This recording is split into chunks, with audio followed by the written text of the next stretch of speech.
Welcome to Hold On To Me, a visual novel demo made by Roachkinq, who also had a big hand in making Snoot Game. For those that don't know, Snoot Game was another dino-themed visual novel game, similar to that of I Wanny Hug That Gator, which we did a series of on this channel. Whether Roach had any influence on Wanny though, I don't know. I can't find that information anywhere, so if you know more, please let me know in the comments down below. Either way, I can't wait to show you this new experience, so let's jump straight into it. A warm, tingling sensation smothered my face as my body began registering the pain. The aching in my knuckles came next, then my chest. I saw stars before my vision came to, witnessing the other students surround me with their phones in hand while teachers began escorting them outside of the gymnasium. The snide remarks and mocking comments didn't help the beating headache. My dignity, my pride, like a single drop of water, all disappeared into a sea of flashes. I thought I did what was right for me. This was the end of my normal human high school life.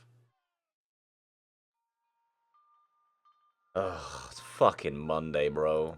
I hate Mondays. August 6th. Ironstone, Texas. Temperature hot as hell. I'm sitting in my dad's truck on my way back to my new school. I'm not gonna keep that out, don't worry about it. The old man was insistent that he drop me off on my first day, probably to make sure I wasn't skipping. I try my best to blank out my mind in preparation for the new school year. The truck reeks of cigarette smoke and alcohol, making it impossible to dissociate. Oh, just flat. Okay. My dad's still giving me the silent treatment from last night's fight. I'm overthinking what I'm trying to say now. I'm not just reading it. I'm overthinking everything. Brain, slow down. I sit completely still so as to not draw any further attention. It's my first time having to live in dino territory. It's already bad enough having to drive past Dodger neighborhoods, now I gotta coexist with them too. After my last school, my only choices were the one Saurian school willing to take me under their wing, or military school on the other side of the country. Both were ass, but I took the choice that didn't involve training to die in another country. It wasn't my fault the teachers saw me as a threat. I barely did jack shit. One single motion I make to get a ruler or calculator out of my bag, the entire class would suddenly flip over desks and use them as makeshift barricades or shields. Not going to lie, it was pretty funny to see a bunch of students freaking out over nothing. Those were the only moments worth mentioning. Everything else from those schools were completely trash experiences. I can't do a voice for someone I can't see yet. Last chance, you know that, right? The rumble of my dad's low-toned voice makes my heart drop to my stomach. Don't fuck this up for yourself. I ain't got any more schools to put you through. Newer. Alright, that's gonna be my name. Yeah, whatever. What'd you say? Shit. Yes, sir. Dad gives me a glare before turning his attention back to the road. I can feel my throat dry up, my nerves flare up, and my survival instincts tell me to be still like stone as not to be thrown out of a moving car. Fucking hate cars rides with him. Ooh, cool. Pull out my phone, scrolling up through the vast selection of colorful icons to browse while I wait for my stop. Ultimately, I chose... X, formerly shitter, nice. Plebit, a shitty image board. Oh, is that Pinterest? What's better to scroll? Reddit's not a bad place. I'll go Plebit. Porn, leaked cartel video, car wreck video, porn. Oh, I'm guessing this is a response to whatever you click on.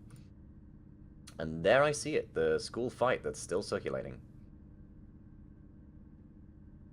I closed the application. It's been 6 months since that incident. It should all be old news by now. But then again, of course, some clout-chasing fuck is going to dig up drama and post it to pretend it's a recent thing. Put my phone in my pocket as I gaze out the passenger window. As we near the school, I catch the sight of the students streaming towards the campus like a disorganized line of ants.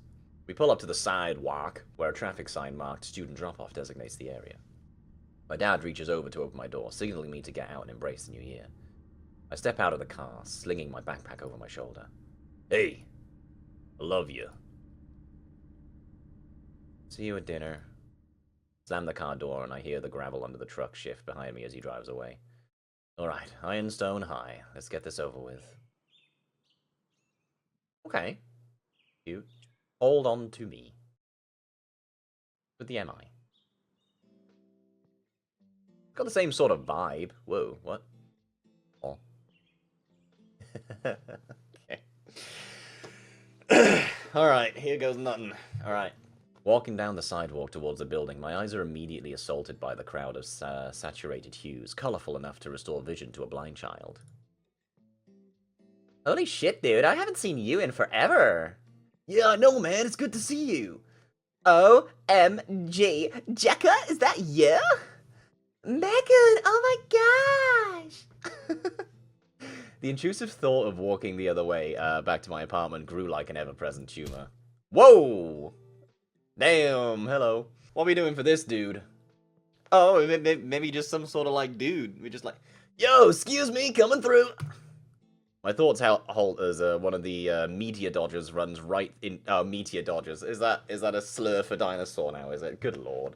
Runs into me like a freight train, nearly knocking me off balance and completely knocking my phone out of my hand and into the pavement.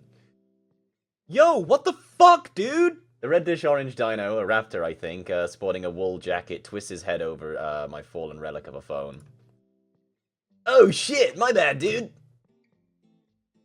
He, in what felt like a nanosecond, picks up the phone and holds it back to me, without batting an eye.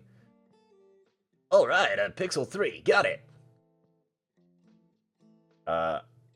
Meet me at lunch tomorrow, go... yeah, oh yeah, that's it. Meet me at lunch tomorrow, gotta go see ya! Hey, wait a minute, you fucking asshole! He gives me a pair of finger guns as he disappears into the crowd. Oh yeah, dude was the right vibe to give for him. My immediate reaction is to look at my phone. Ah, fuck, bruh. You're a shit. It's been shattered. Then buy a phone case, you fucking jagaloon. Hey, ain't that the new human transfer? I'm just gonna do generic voices until I see the character. Loser's got a Pixel 3. Beats you guys. Excuse me, look how squishy he looks. Okay. Dude, he's looking at us. Quick, go ask him to feel his skin. No way, dude. Look how scary he looks. Lay a finger on me and I'll rip it off.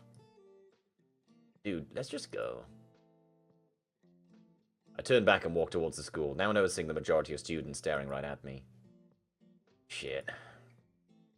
I quickly made my way into the building, covering the side of my face with my hand to avoid eye contact with all the other students who are now gawking at me. This is all because of that clumsy dodger.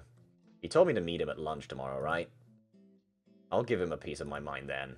I'm gonna curb stomp that asshole when I see him. I look around my new environment, taking in the large structure to accommodate some of the taller and bulkier students.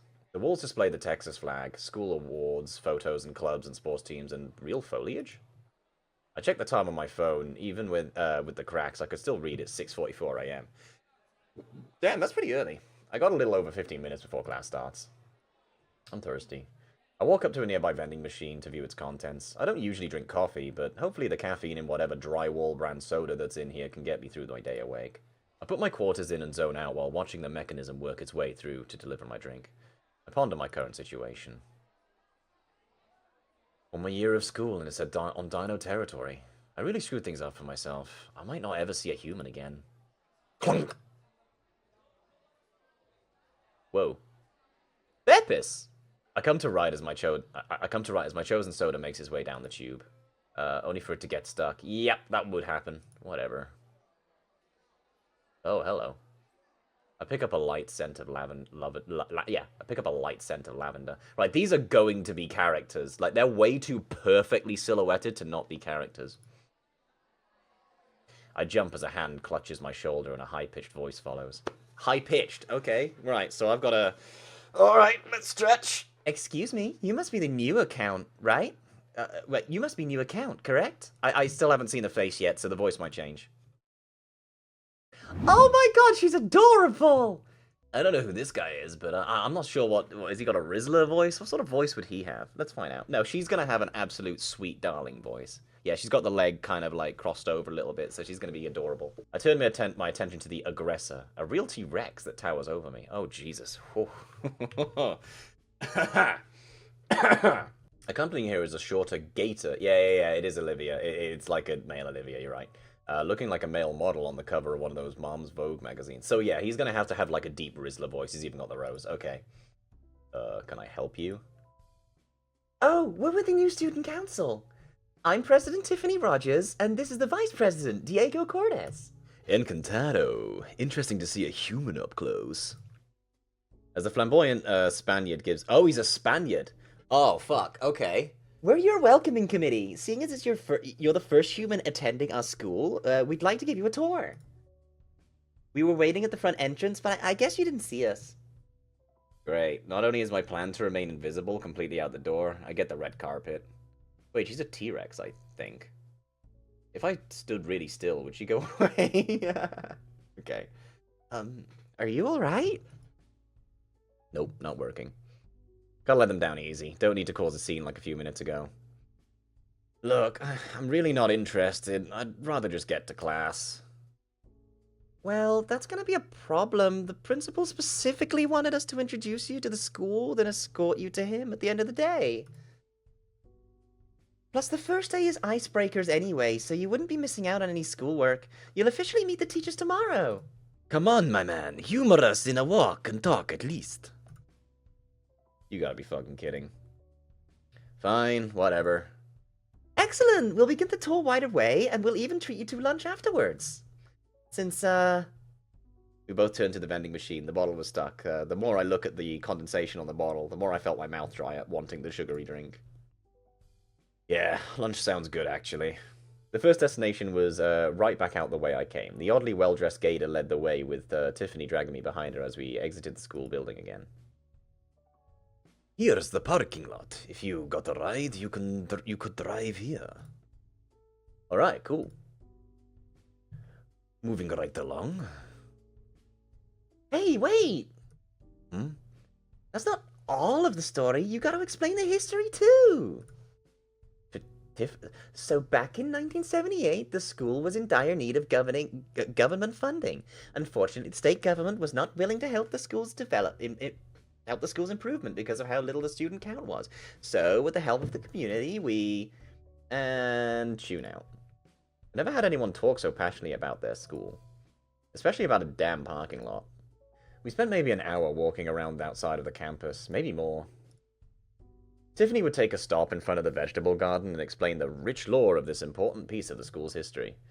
Same thing happened with the flower garden when the PE building that I didn't see from the front of the school.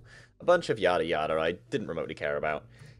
Tiffany would periodically ask me trivia questions on what she'd lectured, forcing me to somewhat pay attention. We rounded a corner that led us to the entrance of a cafeteria. Lunchtime, finally. Ah, pescatarian, carnivore, that's cute. And here we have the cafeteria. As you can see, here we have a large selection of all kinds of dietary Oh dear. The lunchroom was filled to the brim. It looks like a riot had started near what I presume to be the lunch lines. I can't even get a proper view of what they even have here for lunch. Can't see the trays for the food lines. I don't see any means. Even the signs held away above the blocked by much taller students. I kind of butchered that, but it's fine. Ah, right on time too. It's Monday. All the carnivals go crazy on Mondays usually. So it's like this often? I think Thursdays are the slowest. That's when they serve the bueno stuff to the herbivores and mystery sludge to the rest.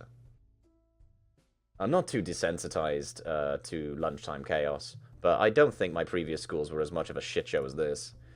I think we're going to have to do a rain check on that lunch offer, Newer. Sorry. It's fine. I was half expecting this anyway.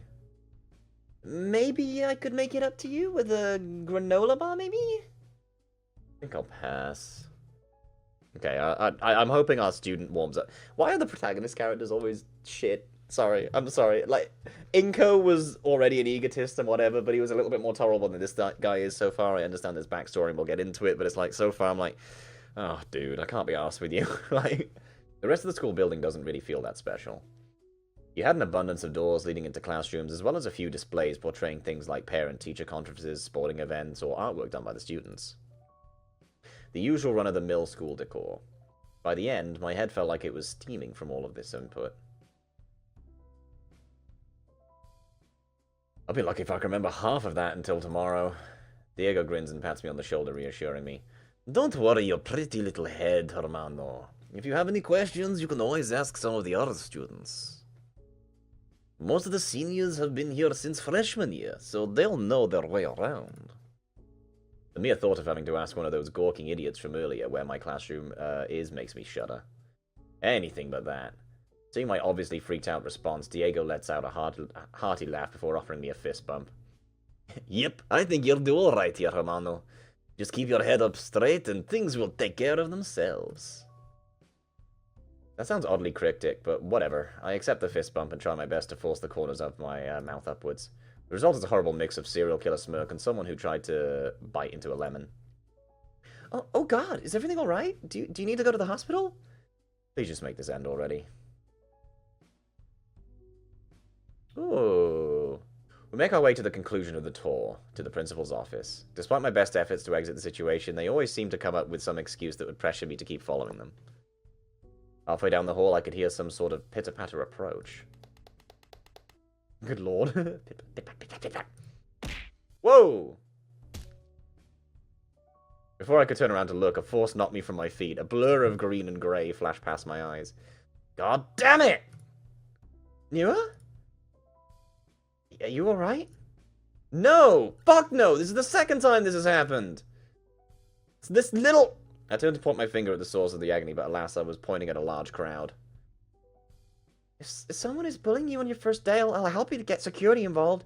Bullying is a no-go here. After Christ, now she's making it a bigger deal than it needs to be. Don't worry about it. Just me bitching about nothing. It's fine. Are you sure? I really don't want your first day to be less than ideal. Don't stress about it. I'm fine. It gives me a skeptical but accepting nod. You know, you should really work on your language. It's not good for your mental health. Okay. I stop abruptly after spotting a brown leathery patch on the ground. Picking it up revealed it to be my wallet.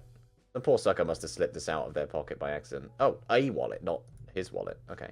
I opened up the wallet and found the student ID. Oh, it's the dude! And it's the very same orange dino shit that bumped into me this morning. What do you have there? Tiffany peers over my shoulder, eyeing down at the wallet. Maybe she'll know where he is. Hey, this dude right here, do you know him? Oh? That's Leon! Sorry, I had to do it. That's Leon Diames? That's Leon Diames' wallet. He's a really sweet guy. A sweet guy, huh? Yeah, he's known by a lot of students as being a laid-back person. I think you would get along with him.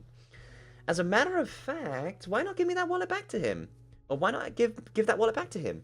I have no clue where he is currently, but I'm sure once you find him, you two will be good friends.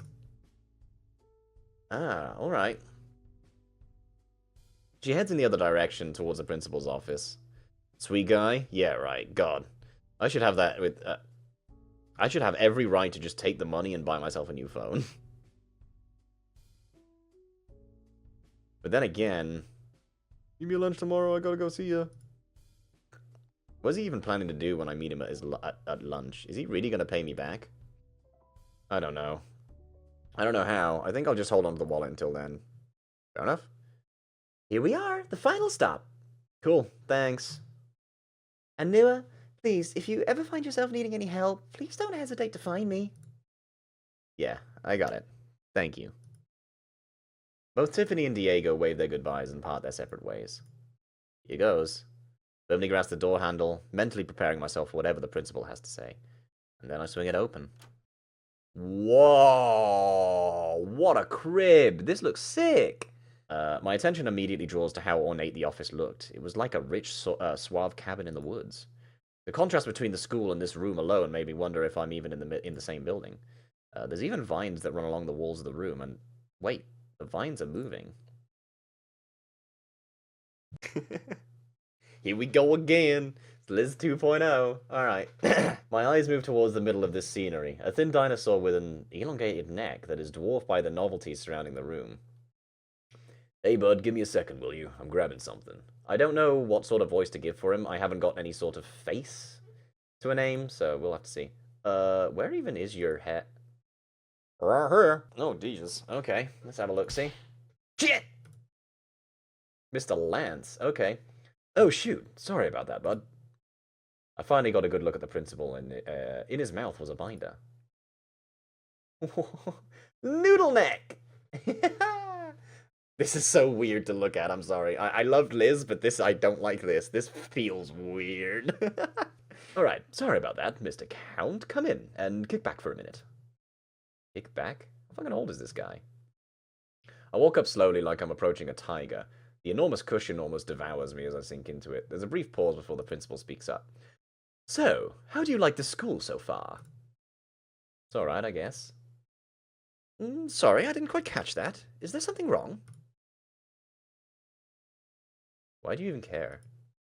I'm just making sure you're comfortable in this new environment. It's just as much of a change for us as it might be for you. Handling a human in a school meant for dinosaurs is quite the task to undertake. Uh-huh. Anyway, I also want to discuss your classes, your expectations, and some key things about the school. First, I want to get the awkward stuff out the way. He hands me another similar-looking pamphlet that Tiffany handed me, this time about, extra season safety. There's nothing that you need to worry about in that pamphlet. Just keep note of the dates on the back. You are not required to come to school on those days. Right, what exactly is Esther? Don't worry about it. He gives me an exhausted glance, like he's had to explain this to people he never wanted to. After brushing off the pamphlet towards me, Mr. Lance pulls out a small stack of paper stapled together. Now, there's a matter of classes. You can take one other elective. Another has already been filled out for you. That last bit puzzled me. I have a pre-established elective? He hands me the papers and I begin to glance across the page pertaining to my scheduling. A chemistry class, IT, literature, calculus, and... special ed? Is this some sort of joke? Special fucking ed?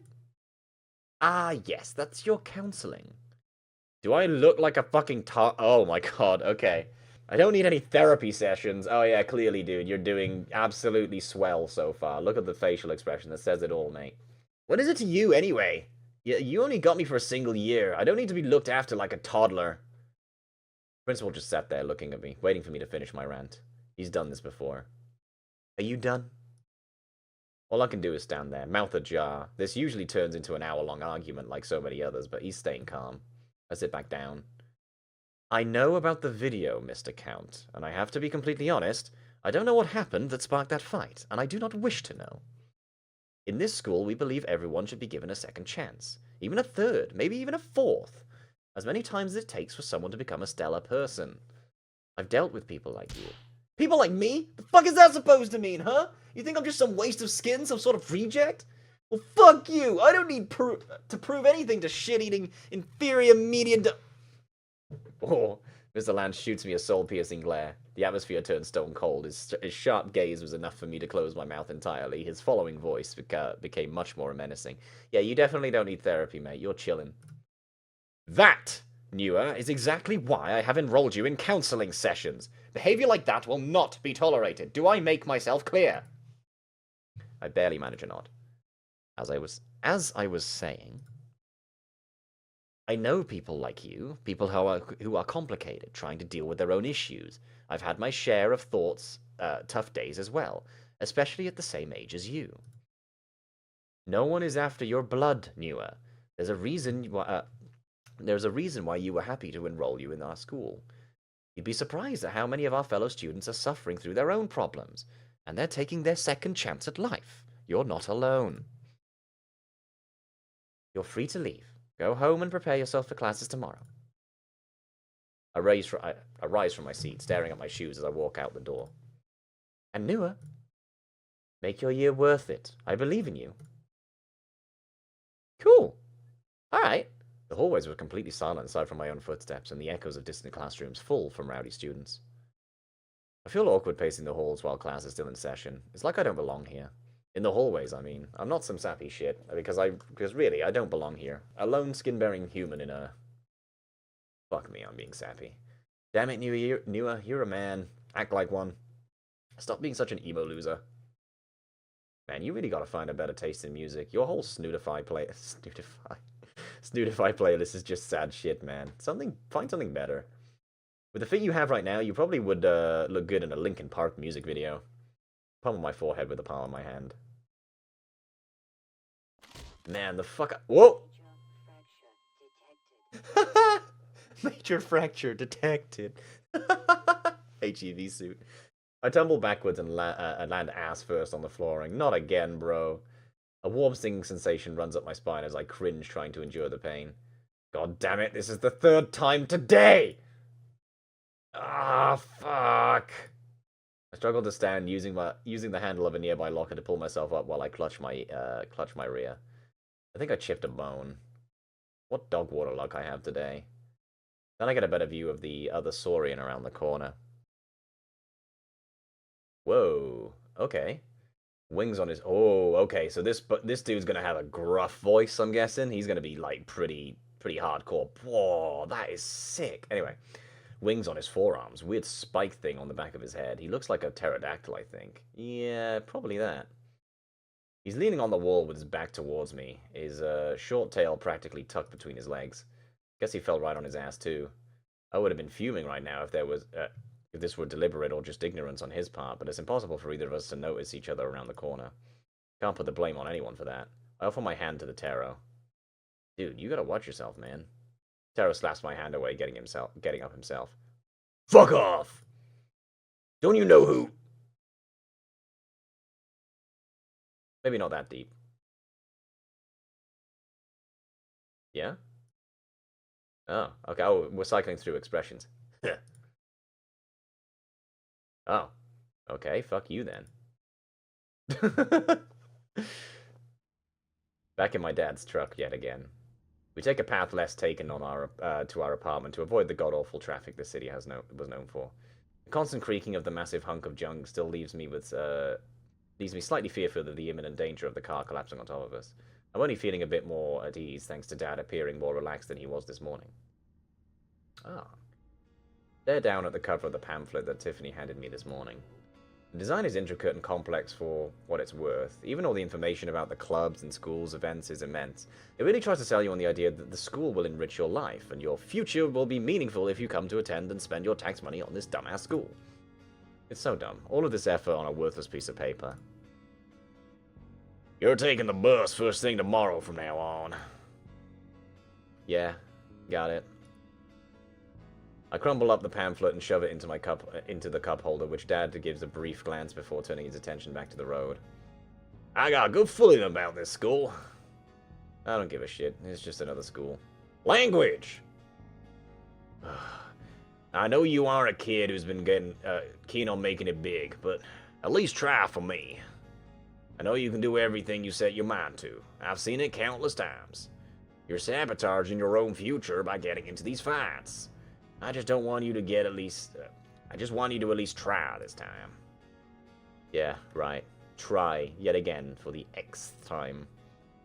Can't even count how many times we've had this near exact conversation. Not even mentioning that I would be ripped out of my barely established circle of friends yet again. It was always the same charade. We would move somewhere where I knew fucking nobody. My dad would make all of these wild promises about how it's gonna be better this time. I know you're expecting a rough time, but with all these dino folks, I got some hope that you'll fit in better. Maybe you will finally start getting some friends you can bring home. Fit in better? With people that aren't even the same species as me? What a fucking joke. Hey, you never know, bro. Furry community's pretty big. Hey, check out that view. Dad points outside with his well-toned, slightly scarred arm. A lazy eyeball out my passenger window, beholding the sight of the city. Oh, that's kind of cool. I like this. What a vibe. I'm loving it so far. Ironstone, a city well known to be one of the nearest to the impact site of the meteor, now bathing in the bright lights of the skyscrapers and busy cars. You remember the news of the meteor?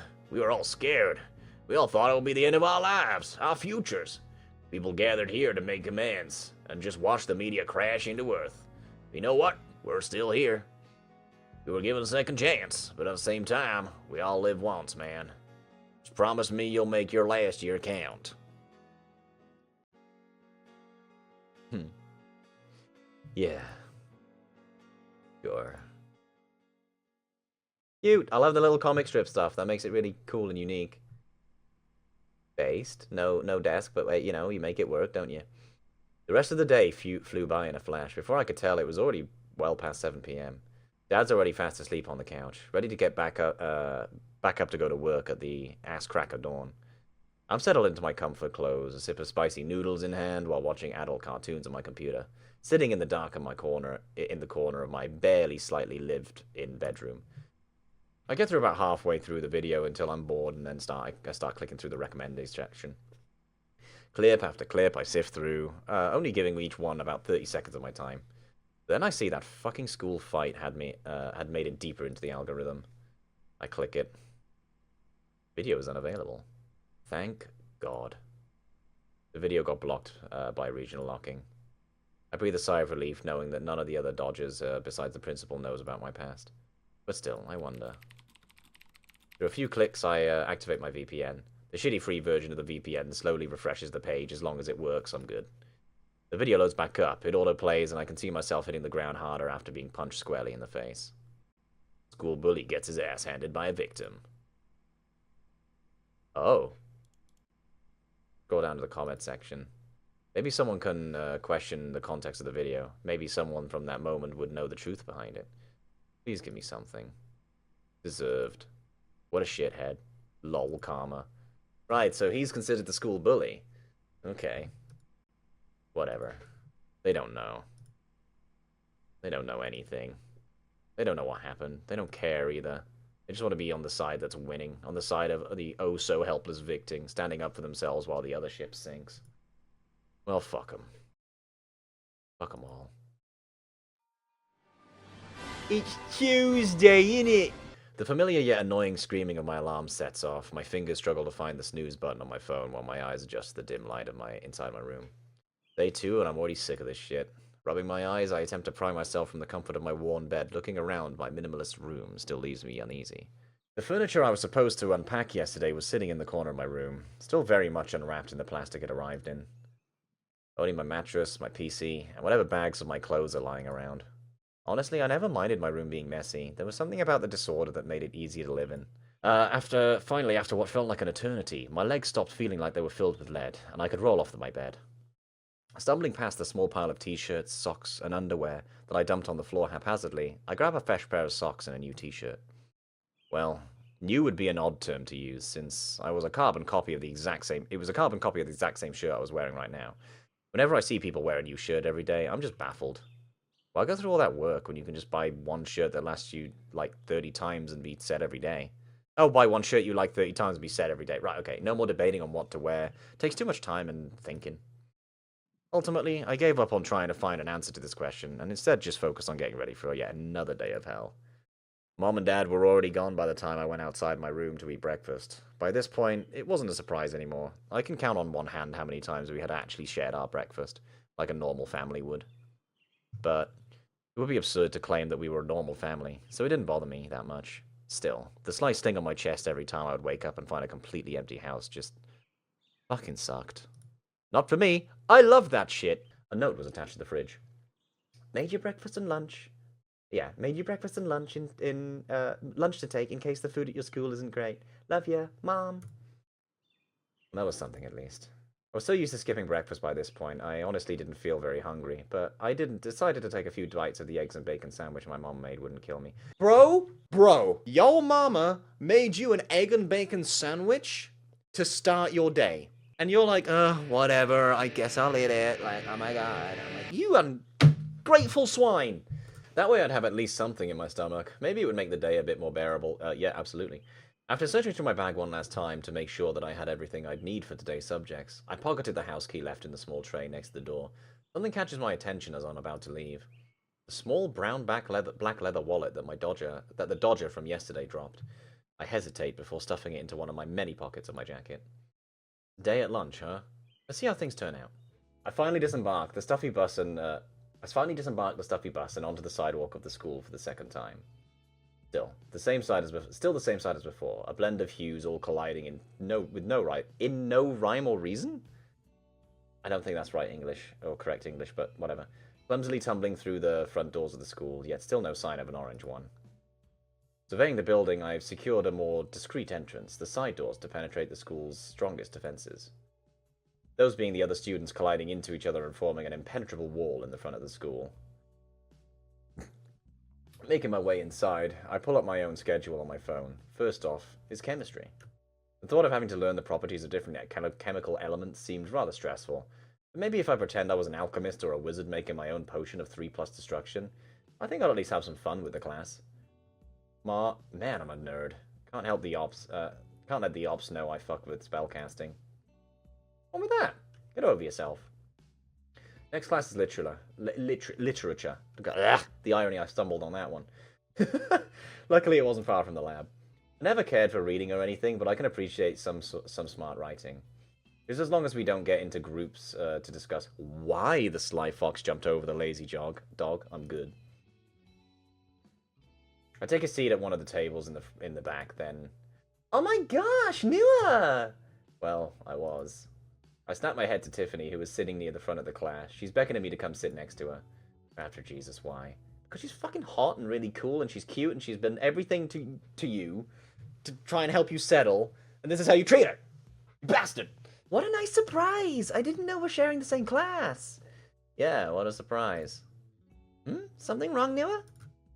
I'm just really tired, so I'm just trying to avoid listening to too many lectures. Oh, don't worry about me talking your ear off. I'm just Tiffany today, not student council Tiffany. Gives me a nervous laugh. Shit, did I accidentally call her out? I was referring to the teacher's lectures. Well, I wasn't referring to you. You're not that annoying. I mean, you're tolerable. Oh dear. Oh, well, thank you, I guess? Nua, you truly are a fuck. Oh, I can't say that, bro. I can't say it on Twitch. Sorry. For what? Nothing. If you want to sit somewhere else, I understand. No, it's just... God damn it, I'm really just making myself look like an ass. I don't like getting mushy, but I feel like she's honestly pouring her heart out to be acquainted with me. Yeah, she fucking is! She's being so sweet, you're being such a douche. Just, come on, better yourself, right? I mean, okay, this is the first choice in the game I've encountered, okay? Now, I remember how these visual novels work, so we have to make an informed choice. What would be the right choice? It's not about what I want, it's about what's best for the situation, right? Try playing it off seems really douchey, and we want to get better, right? I feel like I don't feel like I can make the right choices no matter what I do, so I'm just gonna go explain yourself fully and hope for the best. Best? I don't know why I said it like that. Oh my gosh. Second day of school, and I'm just horrible with keeping a goal of remaining a loner. Keeping with the goal of remaining a loner. Look, I'm sorry. I'm not that much of a talkative person. Honestly, I just have a hard time clicking with people, I guess. Having people put up an effort is really new to me, and I don't know how to even go about it. So just, I don't know, forgive me for being an asshole, I guess. I really appreciate that. To be honest, I can relate with not connecting with people. Really? You're like one of the popular girls. No, I mean, I'm an outgoing person, but it's really hard to find people that are willing to sit through my rants about my interests. Could have fooled me, honestly. Really? I mean, you definitely hold yourself to such high esteem, but... Oh, she's so cute! Oh my god, she's got teethies, though. Holy shit. Oh my gosh, really? I'm so glad I'm pulling it off.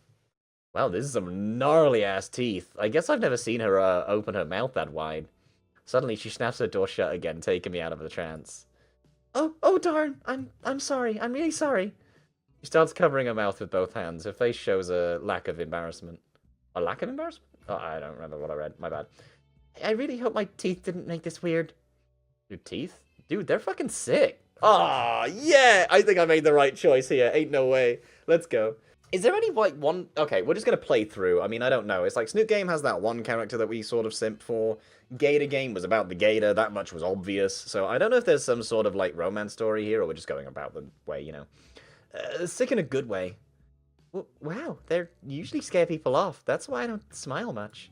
Oh, we're risen the T-Rex. Yeah! Hell nah, they reminded me of sharks. Look, sharks are cool. I like sharks. She nods, giving a bashful smile. She seems happy about my answer. Oh, I almost forgot. I'm making something for you. You're making something? Yeah, as your welcoming gift, now that I've gotten a good look at you.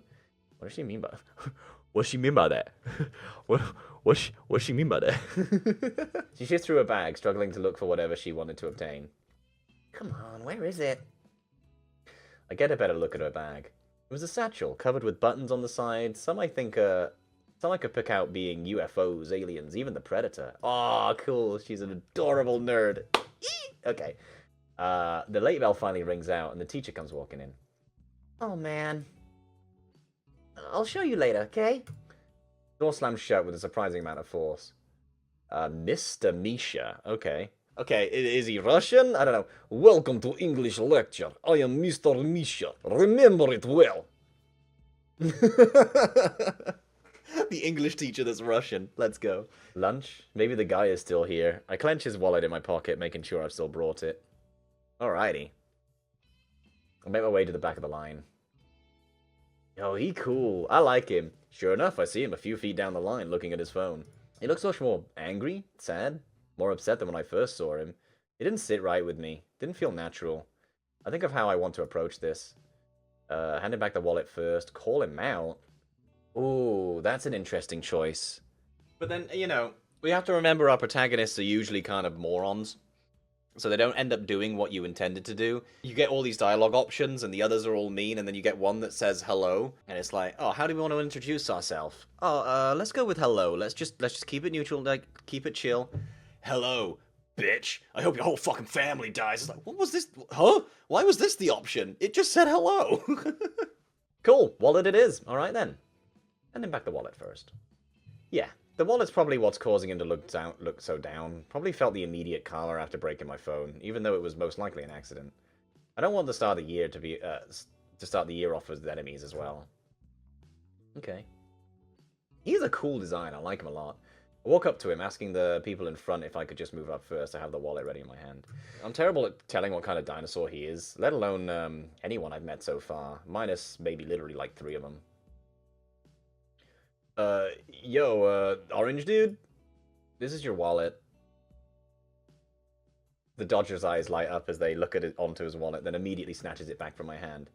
Dude, holy shit! Thank you so much, man! Oh, cool, I love this guy's vibe. He's chill. I love him. He opens it up, making sure everything is there where it's supposed to be. Still not batting an eye at me. Raptor Jesus, does he even not notice I'm still here? You're welcome? He finally moves his head upward and his eyes finally meet mine. Hey, Oh, damn! No way, you're the new human transfer. Sick! I've never talked to a human before. Shit, I don't think I've met one in real life. About my phone yesterday? Oh. His eyes bulge out in an oh shit moment. You're the one I ran into. Damn, I'm sorry, boss, but hey, I got something for you. He swings his backpack around and plops it onto the floor and unzips the smaller compartment. Peeking out, I can see a large variety of phones, different brands, different models, a whole assortment. I don't know how it's all fitting in one pocket. Oh, is he a bit of a dealer, a bit of a naughty boy? Is he? Okay. He then pulls out a phone similar to mine, except this is newer. Much newer. There you go, man. On the house policy since I was the one to break your phone. Oh, thank you. Wait, where did you even get the money to buy this? You didn't even have your wallet. Oh, nah, homie. I get my stock from a third party, my man. I can get them from crazy cheap. Plus, it's a Pixel phone, so it's not like they're pricey to begin with. It's stock. Yo, wanna come sit at my table? I know you're new to this school, so I could introduce you to some sick, kick-ass people. I'm stunned. This is feeling very strange to me. The immediate thoughts that rush into my head were, why me? What's the catch? Does someone want to assassinate me? And this is a lure? Yeah, definitely want to assassinate you, mate. The whole world revolves around you, but, you know. You don't have to, homie. I'm just offering. Guess he caught on to my uneasy pause. Look, I'm just trying to get my lunch. Honestly, I want to be alone right now. Hey, all good, boss. My table's always open if you change your mind. Yeah, he's cool. I dig him so much. I'm Leon, by the way. Hey! Nua. Cool. I'll keep that memorized. I'll catch you some other time, dude. Huh, that went better than I expected. Well, now that was sorted out, rather effectively, might I add, time to treat myself to lunch. What do they have for lunch here? I stand in the populated line leading up to the lunch stand, mostly populated by carnivorous-looking dodgers. The sign connecting to the wall that obscured the lunch stand was labeled simply as carnivore. I'm wondering what they could be serving today as I shuffle my feet a few inches forward as the line moves. My skinny ass could use some chicken nuggets. But as the line in front of me becomes shorter and shorter, I start to realize what they were serving. Looking down at the first tray, I see my fears were confirmed. Whoa! It's literally just a whole leg of lamb. On every tray. Raw. How the fuck am I even supposed to eat this? I cut my losses and headed to the line moving towards the herbivore section. Oh no. The trays were just tree branches. Okay, one more stand. The pescatarian section. It's just a raw fish. For out of Jesus' sake, please let them have something that's edible. Maybe they have fish sticks or something. It's an aquarium of live fish. Oh, it is worse. The principal did say that I was the only human in this school. Most likely wouldn't bother with spending the school budget to accommodate one human. Guess I'll go hungry. Then it hit me. Mom, you're a lifesaver. What a legend. The lunch my mom made for me this morning. Thank God. Opening the bag, I realized that my oh-so-beloved mom decided to make me a BLT for lunch, prepped in a plastic wrapper. By this point, it didn't surprise me anymore that my mom still insisted on making me things with tomatoes in them, even though I've told her countless times that just feeling them in my mouth makes me almost throw up. Dudes me a little bit, damn. But whatever, I'll just pick them off. Desperate times call for desperate measures. Now there's the matter of seating. The room was packed, no seat left unattended, at least from what I could see. Several of the students vary in size, weight, color, making it impossible to even find an empty seat. I do see some occupied tables outside, including maybe some seats, if not maybe some stairs I could sit on while I eat. Eventually, I make my way outside with a plastic wrapper in my hand. I remember seeing some cafeteria benches outside of the building. Maybe I'll be lucky if one of those seats was still open. The second I step outside, my ears almost cave in at the hellish noise that's coming from the basketball court, the sound of a whistle. There's a decent-sized crowd surrounding the ball court. On the court itself, a game is in progress. Most of the seats that were closer to the blacktop were all occupied, but there's still some space nearing the top of the bleachers. The way the metal seats bent ever so slightly makes me feel uneasy. Like any sudden movement could seal my fate in the form of a 7-foot fall. But whatever, at this point I just want to eat my sandwich in peace. Funnily enough, I have a pretty decent view down at the game from my elevated position. As I unwrap one of my, As I unwrap my one chance at nutrients for the school day, my eyes start to wander back to the court. The game was seemingly starting to get very heated. There was a pretty diverse team on each side, wearing red and blue shirts, respectively. I don't think the constant voices are helping, because a part of my brain wants to tune into what I'm trying to hear. Like, I'm hearing voices, and I'm trying to listen to them and read, and my brain's like... As I finally got rid of the last bits of plastic, I realized that... Raptor Jesus, Mom. Half this fucking sandwich was just tomatoes. No! A groan escapes my mouth as I peel it open to reveal the entire tomato that had been cut up into slices before squished between the lettuce and bacon. After almost 2 minutes of peeling, I finally had a sandwich that I could actually eat. Taking the first bite, despite all the still lingering taste of that accursed vegetable. No! Wrong! Fruit! It was still pretty good. Ooh! Animation! Fuck yeah! My eyes start wandering back up to watch as the ball game goes on. I honestly don't have a clue about sports, but I could tell both teams were effective in their respective positions. Now I see what's gonna happen. Yeah, boy. No, you right. Look, I'm not shallow, but bro, they're drawn that way, and I'm gonna appreciate it. I'm just saying. As I struggle to keep track of the ball, while every team member passes the ball swiftly, a larger yellow triceratops takes the pass and swiftly weaves it past the others trying to block her goal. At least, I think she's a triceratops. She leaps backward, going for the shot. Then suddenly our eyes meet. Ooh.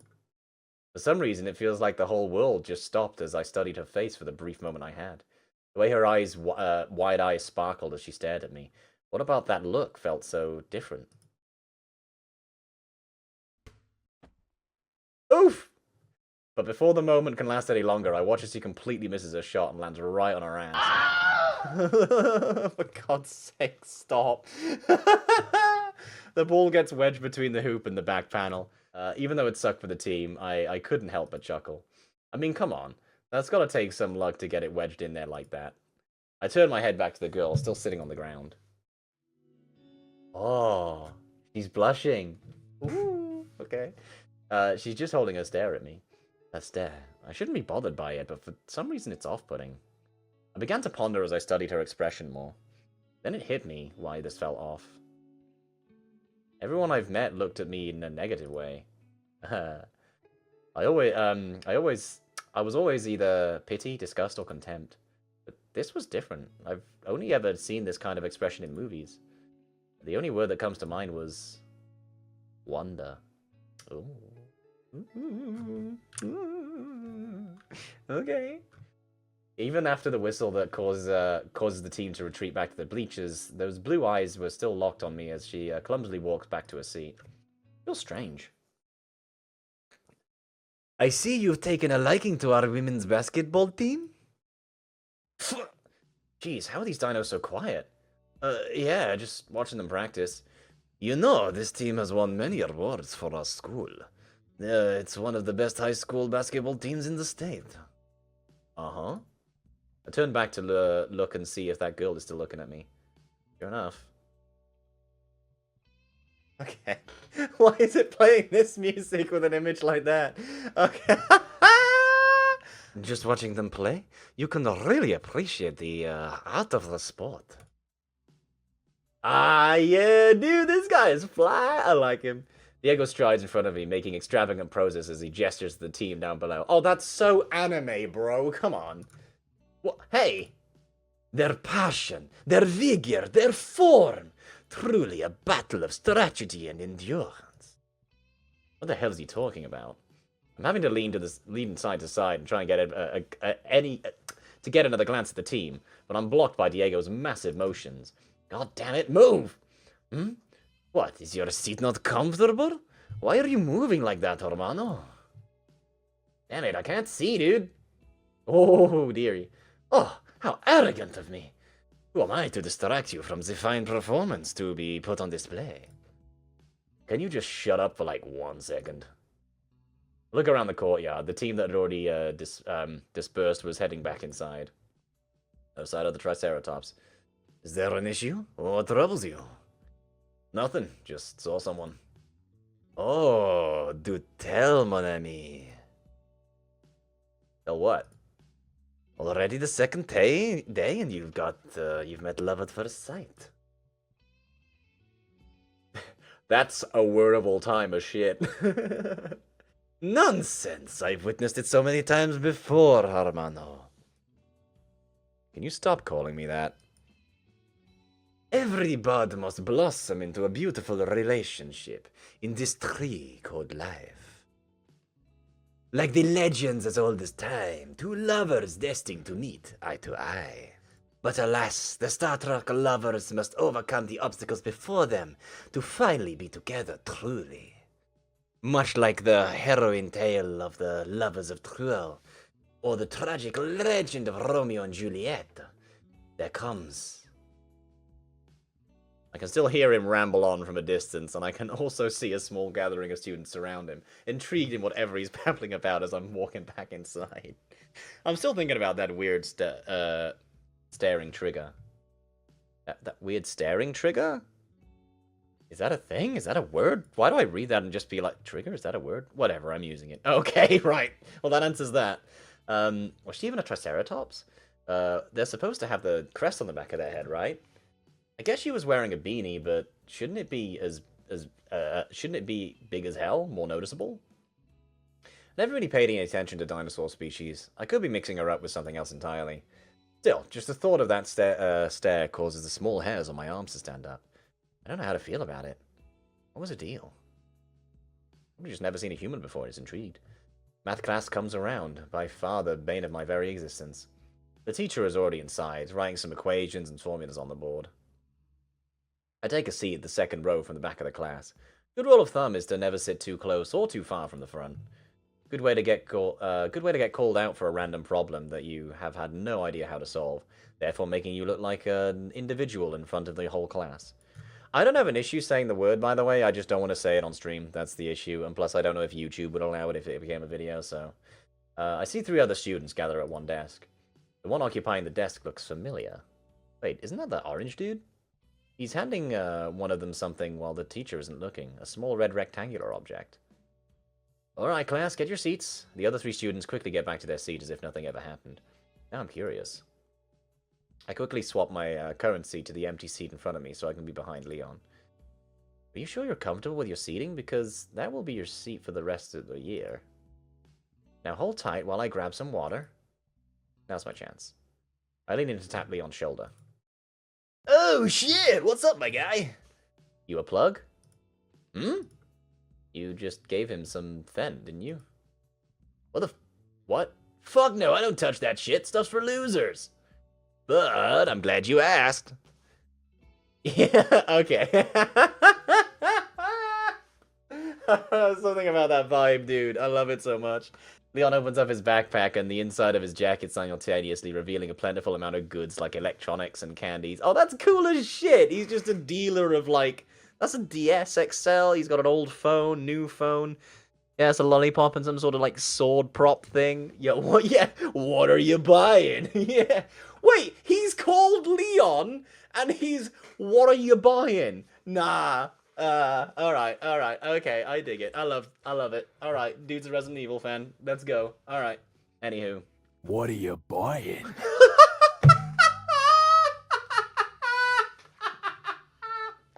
What's all this stuff?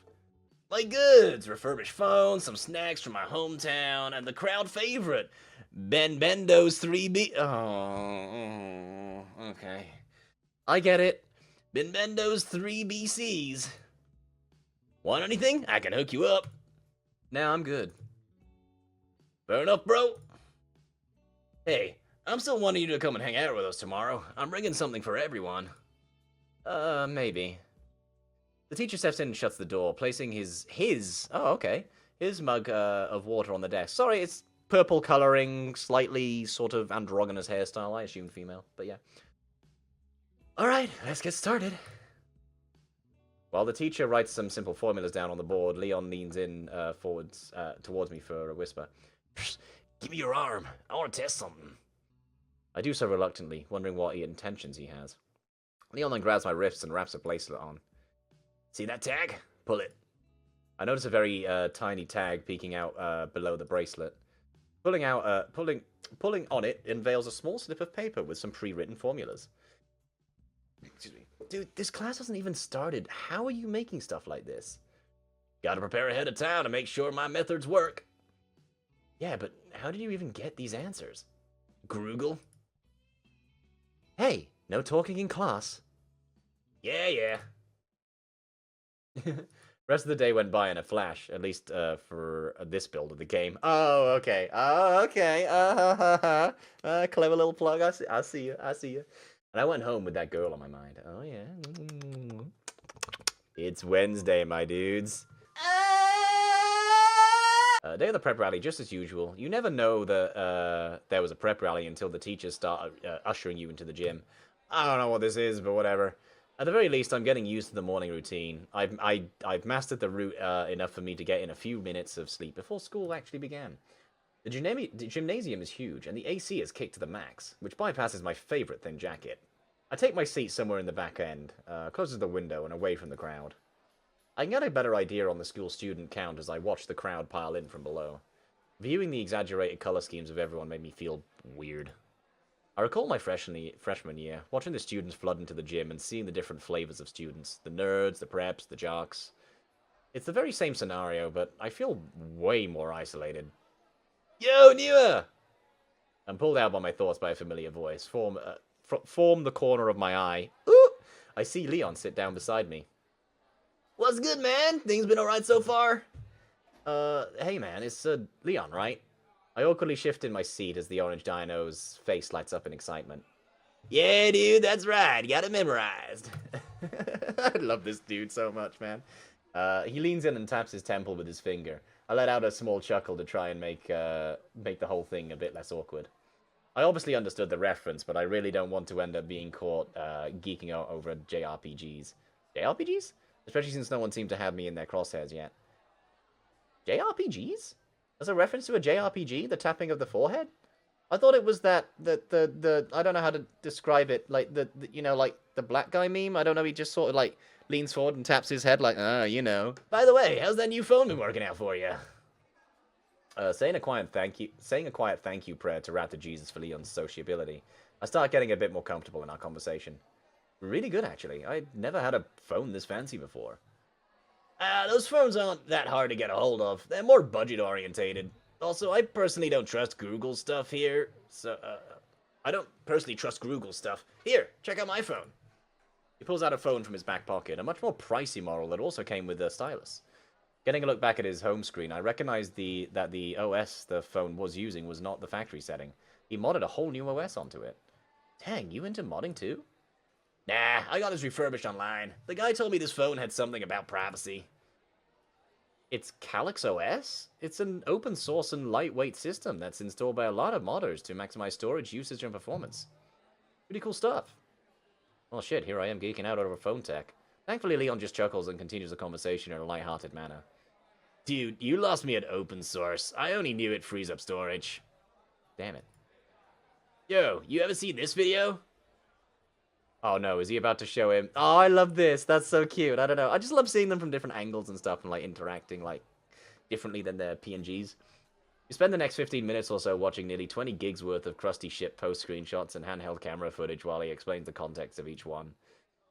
Some of them being screenshots of Doom posts from an image board. Dude, this guy even have a life? I think I saw somewhere that the guy got a girlfriend.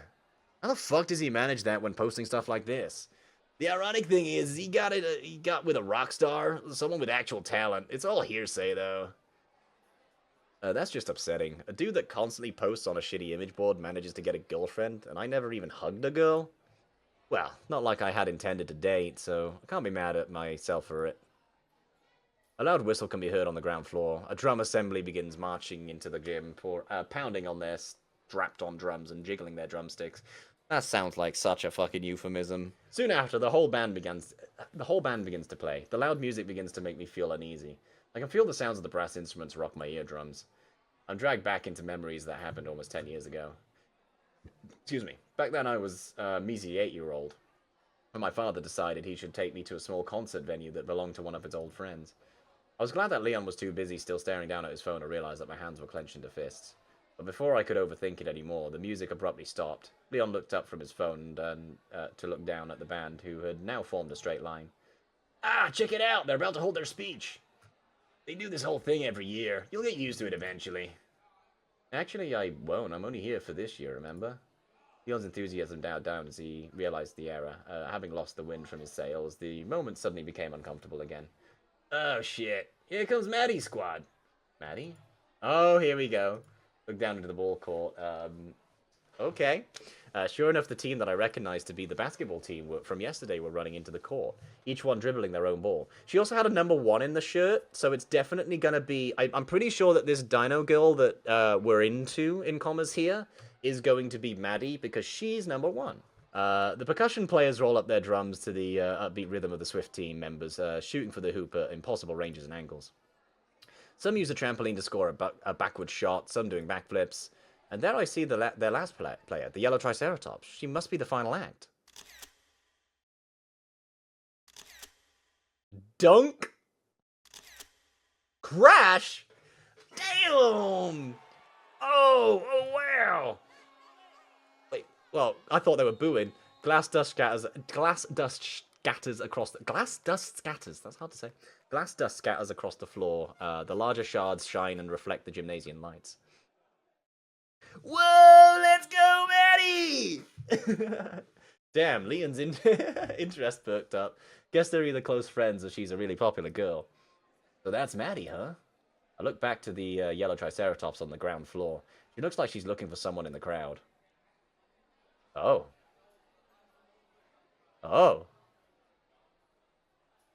Oh! Dude! Sorry. Fucking hot. Damn, she is cooking. What a weirdo. What? Fuck you! Alright, students. The speakers ring out in a high-pitched noise as the microphone adjusts with Mr. Lance in front. I want to thank everyone for attending the pep rally for today. As always, I expect great things from you as we enter this new school year with a sense of purpose. And now, I'd like the class president to share his words of wisdom for the younger generation. Please give a warm round of applause for Royce Griffin. Oh, this dude. Okay. Good morning, Ironstone Knights. The whole room erupts into cheers. Yes, now that is what the Ironstone spirit is all about. Along with Principal Lance, I want to further extend my appreciation for you all. By attending and participating in this school's upbringing, you are contributing not only to the bright future of the school, but to your successful careers as well. I think I'm not the only one to say that. Oh boy, here he goes, the forever long speech. I love this little fade in, that's so cute. The words become white noise as I drown it out. My eyes become heavy and I rest my head on my hand propped up on my leg. I look back at Leon to see if he's engaged at all. Nope, he went back to looking at memes. Soon enough, a nearby teacher catches sight of our phones and forces us to put them away and pay attention. Still, doesn't stop us from drifting to sleep thanks to the boring-ass speech. I lean on something softer as my eyes begin to close. I'm loving this. This is so much more engaging than Wonnie was. As much as I love Wonnie. But, you know, but like, there's so much more personality to this, it seems. I feel like I'm doing him the wrong voice. I should give him something else. I lean over to Leon, trying to whisper something into his ear while the preppy student was still blabbering on and on. How long does this shit usually take? It feels like we've been here for like half an hour already. Well, half an hour would be the record time for Royce. The longest he's ever stood on that stage during my time in this school was almost an hour. My face twists and contorts into something displaying pure horror while I look at Leon to see if he was fucking with me. He was not. And today was the only day where I forgot my headphones. Please, someone save me from this hell.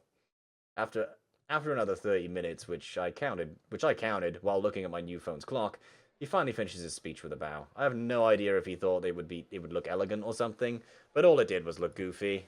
At least to me it did. Whatever, the pep rally was over and I could think about my lunch. Jeez, finally. Come on, let's bounce. Way off to the side, I could see Royce talking with Madi next to the door. The conversation seems pleasant as I watched them while walking outside. Is there a kiss on her cheek? What's going on? Oh, never mind. We're just moving on. Back in the cafeteria. I'm praying to Raptor Jesus that my mom didn't pack another BLT stack with vegetables as I walk outside. You're incorrect, it's a fruit! Also, you could just ask your mom. Well, I was going to walk outside until I see a hand obstruct my path. It's Leon. Yo, dude, you skipped our table! He points towards a nearby table. Its occupant being a much smaller green dino. Oh shit, that's where you sit. Where we always sat since freshman year, my man. Like I said yesterday, though, you don't have to sit with us if you don't wanna. Well, I did like my seat outside, but he's trying to be the bro. Might as well. No, I'll come sit. Why not? Preem! You're gonna love these guys, I promise. Did he just say preem? Ah, look at you! I try my best to make eye contact with him so that I can get a proper look at him. Oh, so it's a dude, so yeah. Nope, not a chance. He seems to be more interested in his phone. This here's Ciro. Don't mind her. Okay, don't mind her. She's not much of a people person. She seems to be more interested in her phone? I look back at Leon, who's already tearing away at his lunch. Looks like today's lunch is raw cow liver with a sauce that looks of blood and smells horrid. I could probably pick up this scent 2 miles against the wind. Not even going to ask what the fuck that's supposed to be. I turn back to the small girl next to me. She's not much of a people person, huh? Well, that's at least something we have in common. Might as well strike up a conversation. Hey, what's up? Oh, is she actually French? It's Italian? Pleasure. Oh. Oh, they're Italian, so we got to do an Italian accent. Oh. Piacere. He turns back to a phone after eyeing me up and down. Leon looks up from his tray and shrugs while still chewing on the blood-smeared meat in his mouth. Yeah, told you. I look back and forth between Ciro and him, trying to figure out what to ask first. The fuck did she even just say to me? She's Italian, dude. Just say hi. She just said hi. How did you even know what piacere means? She's my business partner. I've known her quirks for years now, even her language to an extent. After a while, you just get used to it, you know? I don't think so. Hey, didn't you say you had friends, like plural? Where are the others? Yeah, the others should be here soon. One is still coming back from the pep rally. You've already seen her, I think. Uh-oh. And then I got another coming soon. I nod as I fish around inside my backpack for my lunch. Probably didn't. Haven't met a lot of people in this school yet. Did she sit with us somewhere on the other side of the gym? Nah, dude, she was like one of the performers. As in, on cue? As if on cue, he swallows the rest of the food in his mouth. Oh shit, there she is. It's gonna be her. Well, where? It says 4 on the right. No, it's because I'm covering up carnivore. Fuck's sake. Huh? Where? Oh, hang on. Whoa. Right up behind me. Behind you. He points his claws towards my 6.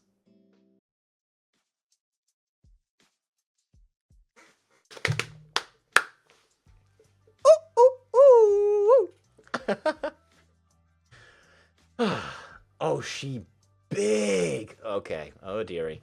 I turn around, now noticing a hulking figure that towers over me, forcing my eyes to climb the skyscraper of a student. I could see some sweatpants, a jersey with a military jacket over it, and my eyes meet with the blue marbles of a familiar yellow triceratops. It's her. Beanies! Hang on. Beanies! I don't know what kind of voice to do. I can't quite... I wanted to do like, I forget I'm not a female, so I can't do it. Oh, she's adorable. I love her. Our beanies! We're matching!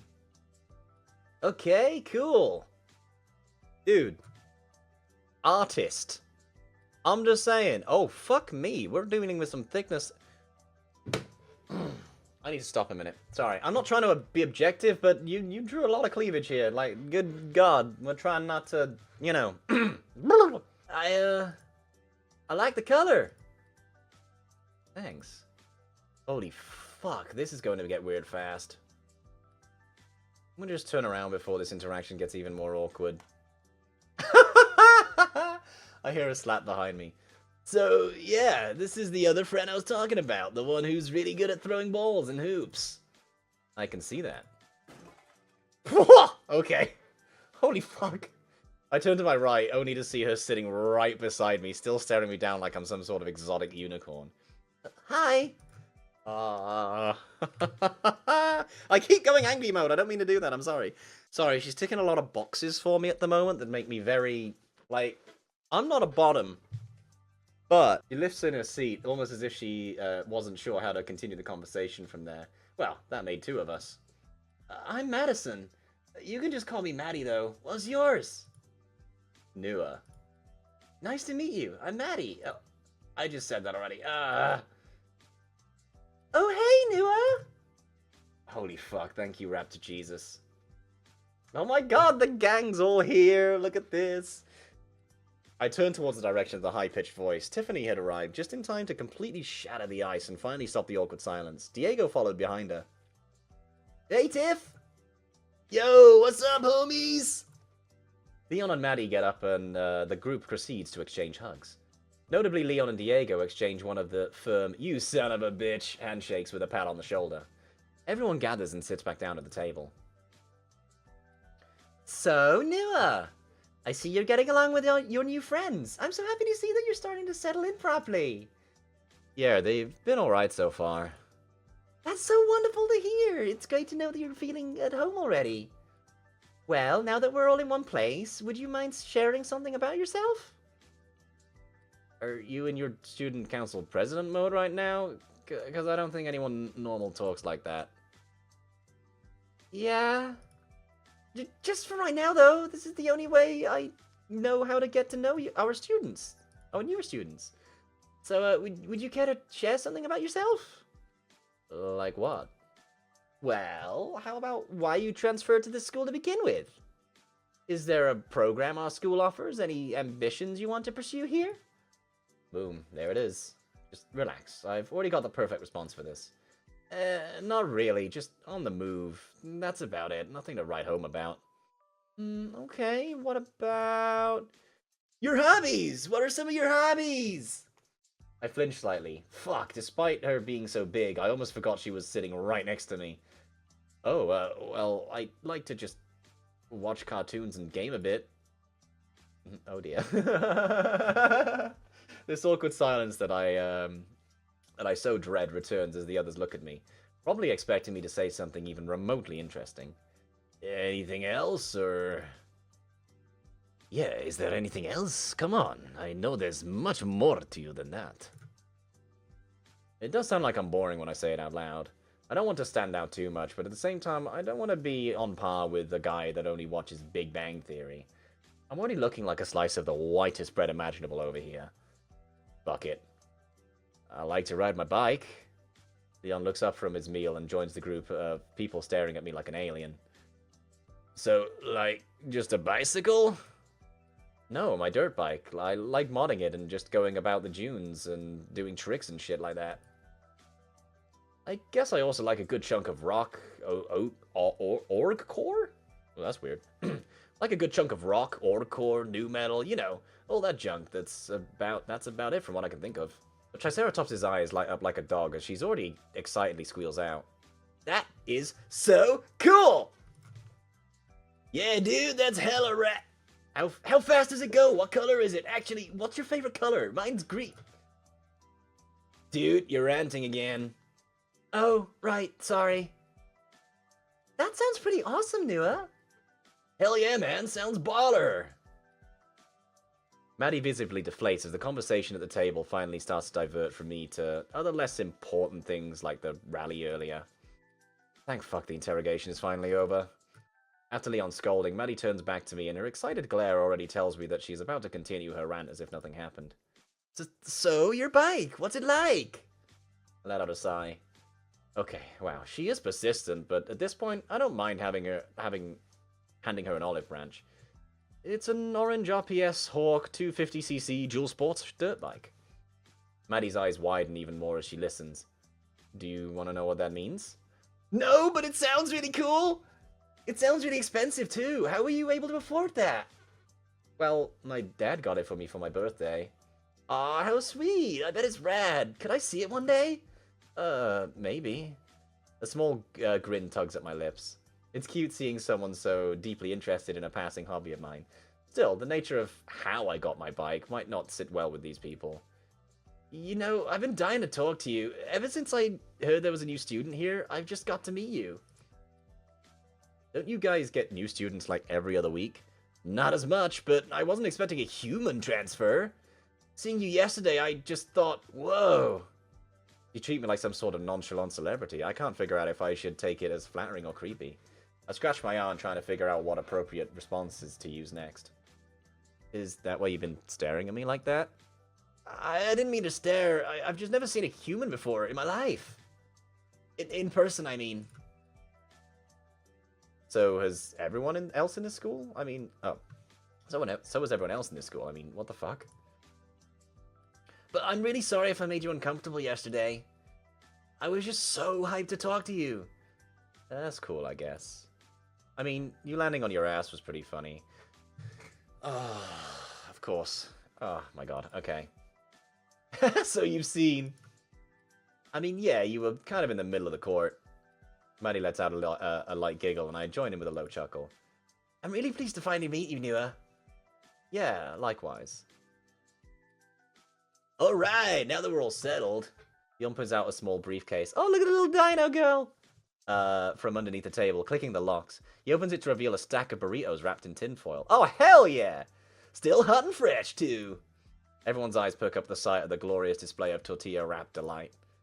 Wait, didn't you just eat? Let's go! Sipo damelo ora. Whoa, hold on!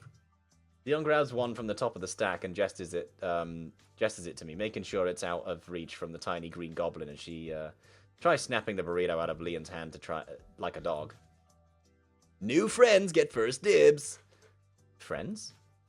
Dude, I've only been here for like 3 days. You're sitting with us right now, right? Yeah. Then we're friends. All of us. Okay, now wait a minute. Just take the damn burrito. I don't know what to say anymore. I feel like this should be all coming out of left field, but I'm feeling nothing. For the first time since transferring here, I can tell that the shock moment doesn't last as long as before. Am I seriously starting to get used to all this bullshit? Whatever, I take the burrito. It's free food, so why not? Just bean and cheese, right? For sure, the classic. While unraveling the tinfoil, I get a look of everyone at the tables as they begin devouring their burritos. Leon, who already ate a fat as fuck leg of lamb, ate 2 burritos in one go. Jesus Christ. On top of that, he's using video game slang. Ciro hasn't bothered to wipe her mouth of the beans and cheese. Doesn't even speak English. Diego unraveled his burrito and started eating the contents with a fork, of course. Tiffany's eating a small salad despite her being a carnivore. Ah. And then there's Madi, who was still staring deep into my soul with her large puppy dog eyes. It's for sure a strange group. But you know what? This is nice, actually. Even though I have failed to fade away from the school background, I've managed to talk to a few dinos and haven't sparked a fight yet. So I don't know why these guys are around me. I mean, come on. I look like a fucking future meth cook with the fashion taste I have. Whatever. Just be their friend, they'll forget about me, and I'll just be able to fade away on... I'm the only human, but at the end of the day, I'm just another Joe Schmo. They'll forget me easily, and I'll keep my original plan. Bada bing, bada boom.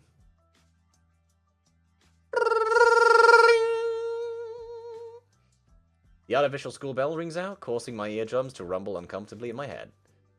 I'm never going to get used to that shit. At least at my old school, I was a more softer dong sound. Whatever. Everyone gets up from their seats, including me, and we all say our goodbyes and part ways, promising to see each other tomorrow. Ugh. All except Madi, who is still tailing behind me. Seriously, this is getting weird. Fucking indulge, bro. You need something? Hmm? You're still following me. Yeah, to class. We have the same period. Cooking? Mm-hmm, that's right. Didn't really take you as a cooking person. Sorry. I gotta not get distracted, but bro, I can't, bro. Huh, okay. Gotta make sure you prep some healthy and delicious foods to build up your strength. Before entering the cooking classroom, Madison just runs right by me and enters first.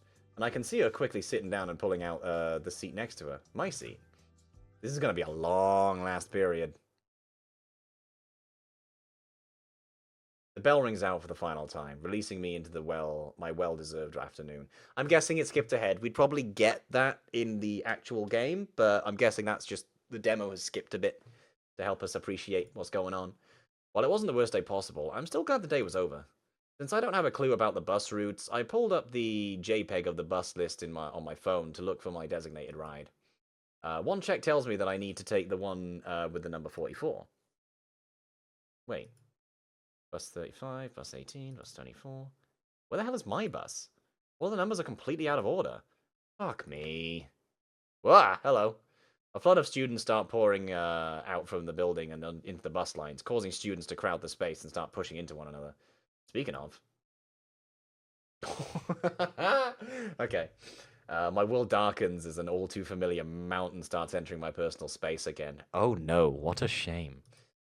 And just when I thought I could finally shook her off. Hey, Nua! Madi? Yes, that's my name. What's up? Could you back off? Okay, wow, that sounded rude even in my ears. And yet she looks hurt because of it. God damn it, I really need to work on my wording. Not like that, just give me some space. You're basically stepping on my heels. Oh, gosh, I'm sorry. Here, let me just... So, what you doing? Trying to get home? Oh, well, I guess that makes sense. Which bus are you supposed to take? It's gonna be her bus, is it? Oh, to Jesus, please just leave me alone. What is your problem, bro? You were staring at her and blushing earlier, and now you don't want anything to do with her. This makes no sense. Brother, be all up in that. All for that. Whatever you want to say. I don't care. Make it work. Trying to find that out. No idea where that one is supposed to be, though. Her tail starts wagging. Brother, that's so cute. She's gonna say it's her bus too, isn't it? Yeah. Maybe I can find it for you. I know my way around these buses. No, it's fine. I'll find it myself. She knows her way around buses? What the fuck is that even supposed to mean? But it wouldn't be too much of an inconvenience for me. No, seriously, it's fine. She shrugs before shouldering her bag again that's been sitting at her feet. Well, if you insist. I guess I'll see you tomorrow then. Have a good day, Nua. Yeah, you too. I can hear the engine starting before the bus slowly backs out of the parking area. Fucking finally. I can at least have some peace and quiet before I get home. In before this was 44. Through the window, I can see her waving at me with a smile on her face as the bus leaves the parking lot, and I catch something else. Yeah! I fucking knew it! I knew it! On the back of the bus, as Muddy just got into this, is a small bumper sticker with a 44 on it. I stare at it as it starts slowly driving away. Oh. There's my bus. Funny, she rides the same bus as me. Yeah, and you ain't on it, Chief. That was my bus. That's my... Oh, fuck! That's my bus! Yeah. Okay. Hey, you know what? Speaking of Thursday, I have to admit, I am pretty Thursday. I'm gonna need some more water. Day 4. I couldn't sleep last night. I couldn't even keep my eyes shut. Throughout the whole night, my mind was racing, like my brain never stayed in one place within the cramped space of my dense-as-hell skull, because it was being crushed between two absolutely gorgeous yellow dino thighs. Oh, damn. I was well aware before coming here that I would be the only human with within these streets. I prepared myself for having to adapt to the school. I even had a plan of getting through the year as fast as possible. So why the fuck am I so anxious all of a sudden? It could be the friend group I was ushered in, but I've been a part of their circles and cliques in my previous schools. I'm still wondering why this is so different. I'm pulled out yet again from my regular transfer on my phone. My heart nearly dropped seeing the seemingly thousands of notifications, but taking a closer look, I realized that the email account provided by the school is just dumped with spam. After-school clubs, extracurricular activities, you know, the stuff no one other than overachievers usually care about. But then, one of the messages stood out. Madison Heartfold. For fuck's sake. Hey dude, wanted to text you, but I forgot we never exchanged numbers, lols. Anyway, don't bring lunch, I got something for you, Maddie. Okay. Lols. Who even uses emoticons and lols in this day and age? Especially via email. Bro. Sorry, I need a moment to just, like, decompartmentalize. There we go, sorry. Because I would love a girl like Madison in my life, and this dude's just like, ugh, fuck this bitch. I'm like, oh, dude, fuck you, boff. This girl is getting way too friendly. Oh no, what a shame. Feels like this girl is going to get way too involved in my life, even after one interaction. Maybe I'm just overthinking it, but still. Arriving at the school yet again, I take my now familiar path inside, away from the crowd of dodgers. I'm slowly but surely starting to build a solid morning routine. Go inside, screw around for the next 15 minutes or so, go to the vending machine for a drink, forget that it's still broken to shit, realize I just wasted another $5 and will never get it back, and head to my first period. Suddenly I'm feeling pretty queasy, anxious, and my legs become wobbly like gelatin as I approach the science class. Like something deep in my gut wants me to turn back and go home. Somehow even worse than my first day. I can't help but wonder why. Horny. But the moment I stepped through the gaping doorway into the room, the answer to my odd feelings were made clear. Or rather, answer, singular, because it was sitting right next to my seat. Oh, what a shame. Maddie. Her eyes widen, her pupils dilate, and her mouth curves into a sickly cute smile that could make Satan blush.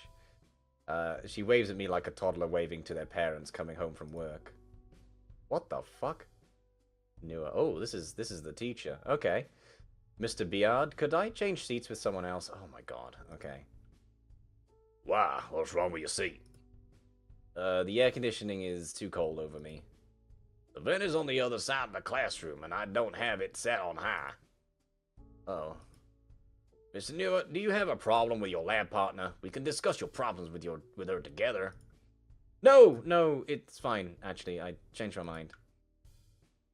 Reluctantly, I took my seat next to Maddie without even looking at her. I could still feel her towering presence. Okay. I can even feel her eyes pierce the back of my head as I try not to make eye contact again. But inevitably, I do. Hi. What's up? How are you? Fine, I guess. That's good. Ah! Okay. Be nice, Newer. Take a deep breath and grit your teeth. She's just talking. I like your jacket. Thanks. Where'd you get it? BC Max.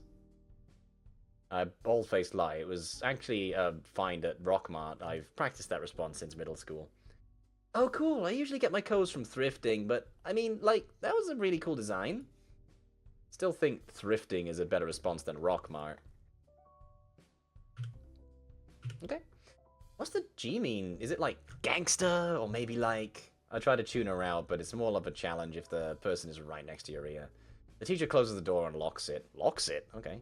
Last minute students bang on the door, pleading to be let in, but the teacher waves them off, motioning them to go to the front of go to the front office. Ah! Class is starting, thank God. Class has ended and I'm still being accompanied by the Triceratops. She tails close to me as I head for my second period. As soon as I stepped into the next classroom, Maddie gave her farewell before booking it to the next class. Going the same way we just walked from. Is her class even nearby? My head is pounding. I can barely keep my head up. So, the assigned reading is required, but the book we can choose is optional. Mm-hmm. I'm thinking we could start with reading The Great Gatsby, Newer? Huh? What? Hey, you okay? You've been dozing off. Yeah, I just haven't gotten any sleep. Hey, I've been meaning to ask. Shoot! Excuse me. The Triceratops, Maddie, you know anything about her?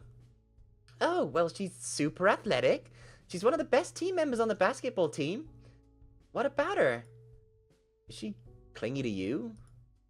She has an outgoing personality, but I don't know about being clingy. Why? Ever since I saw her, she's been really attached to me, eyeballing me constantly, asking questions, following me everywhere. Oh, darn, I forgot about that. Forgot about what? Well, okay, how do I say this without making it sound weird? She's really into... No, she hasn't... No, not that. Spit it out. She has a fascination with humans. What? I know, it sounds strange, but I swear it sounds weirder than it actually is. She's a real sweetheart, I promise. Alright. So, you have an idea of what book to read? I'll just pick a fucking Goosebumps book. That's way too low of a reading level. What about The Alchemist? Nah, looks like something a f would... Oh, sorry, I just said that out loud. Oh no, I just... That word to us means cigarette, so when I read it, like, I'm reading it as like, oh, I'm just gonna pop out for a, you know, I'm gonna pop out for one. And I just read it as that, because I saw it coming up, and then I was just like, oh,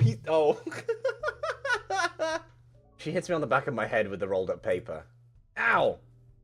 That's not a really nice thing to say. I'm not saying it, I'm just saying what I see. There's other vocabulary to use than slurs. Please don't say stuff like that, ever again. She is a T-Rex, don't fuck with her. Fine. Shortly after gathering my one binder and pencil, I make my way out of the classroom and into the once again busy hallway.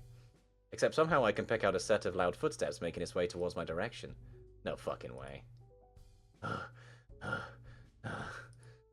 met with a now out-of-breath yellow Triceratops. Looks like she's hauled ass to get here. One moment she's panting and huffing, the very next second she's fine and perks back up. Dude, what are you doing? What do you mean? Why are you here? Well, we gotta walk to class, right? So this isn't your next class? No, my next class is in the west side of the building. So then, again, why are you here? So we can walk together, silly. I mean, I could just meet you at lunch. But I want to walk with you.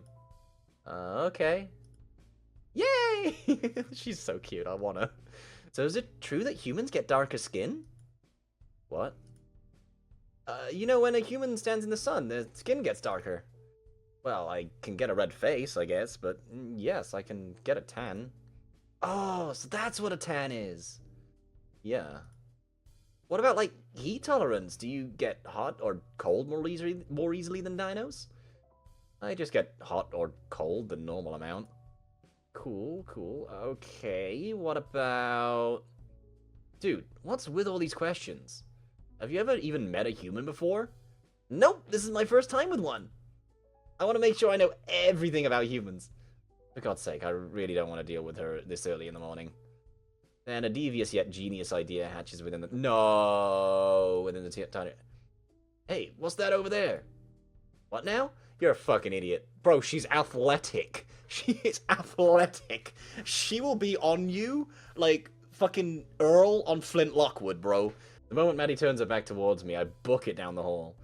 I'm so close to my next class, I could just run for it and shut the door. I turned back to see if she even noticed. Nope, she's still looking for whatever imaginary thing I pointed at. Looking back on it, yeah, that was a dick move, but what else should I have done? Being a decent human being and stop being a little pussy ass? She wouldn't get the hint that I don't want to spend every second of the day with her. A familiar sound echoes behind me as I make my way down the hall. A familiar pitter-patter. Not this time, fuck ass. Oh, that one. I quickly stepped to the side. I could see the green and grey blur blow right past me and tumbles into the trash can with its tail sticking upward. Okay. Got you now, you little shit! Quickly, I grabbed the exposed tail and lifted it out the trash, only to get a good look at my oppressor. Is it gonna be Zero? Yeah, it is. It is. I thought it would be. Wait, you're, Zero? No, Chiro? Zero. Yeah. Yeah. Alla schimiara cerebro schicare pelato. I noticed she had something in her hand, something familiar to me.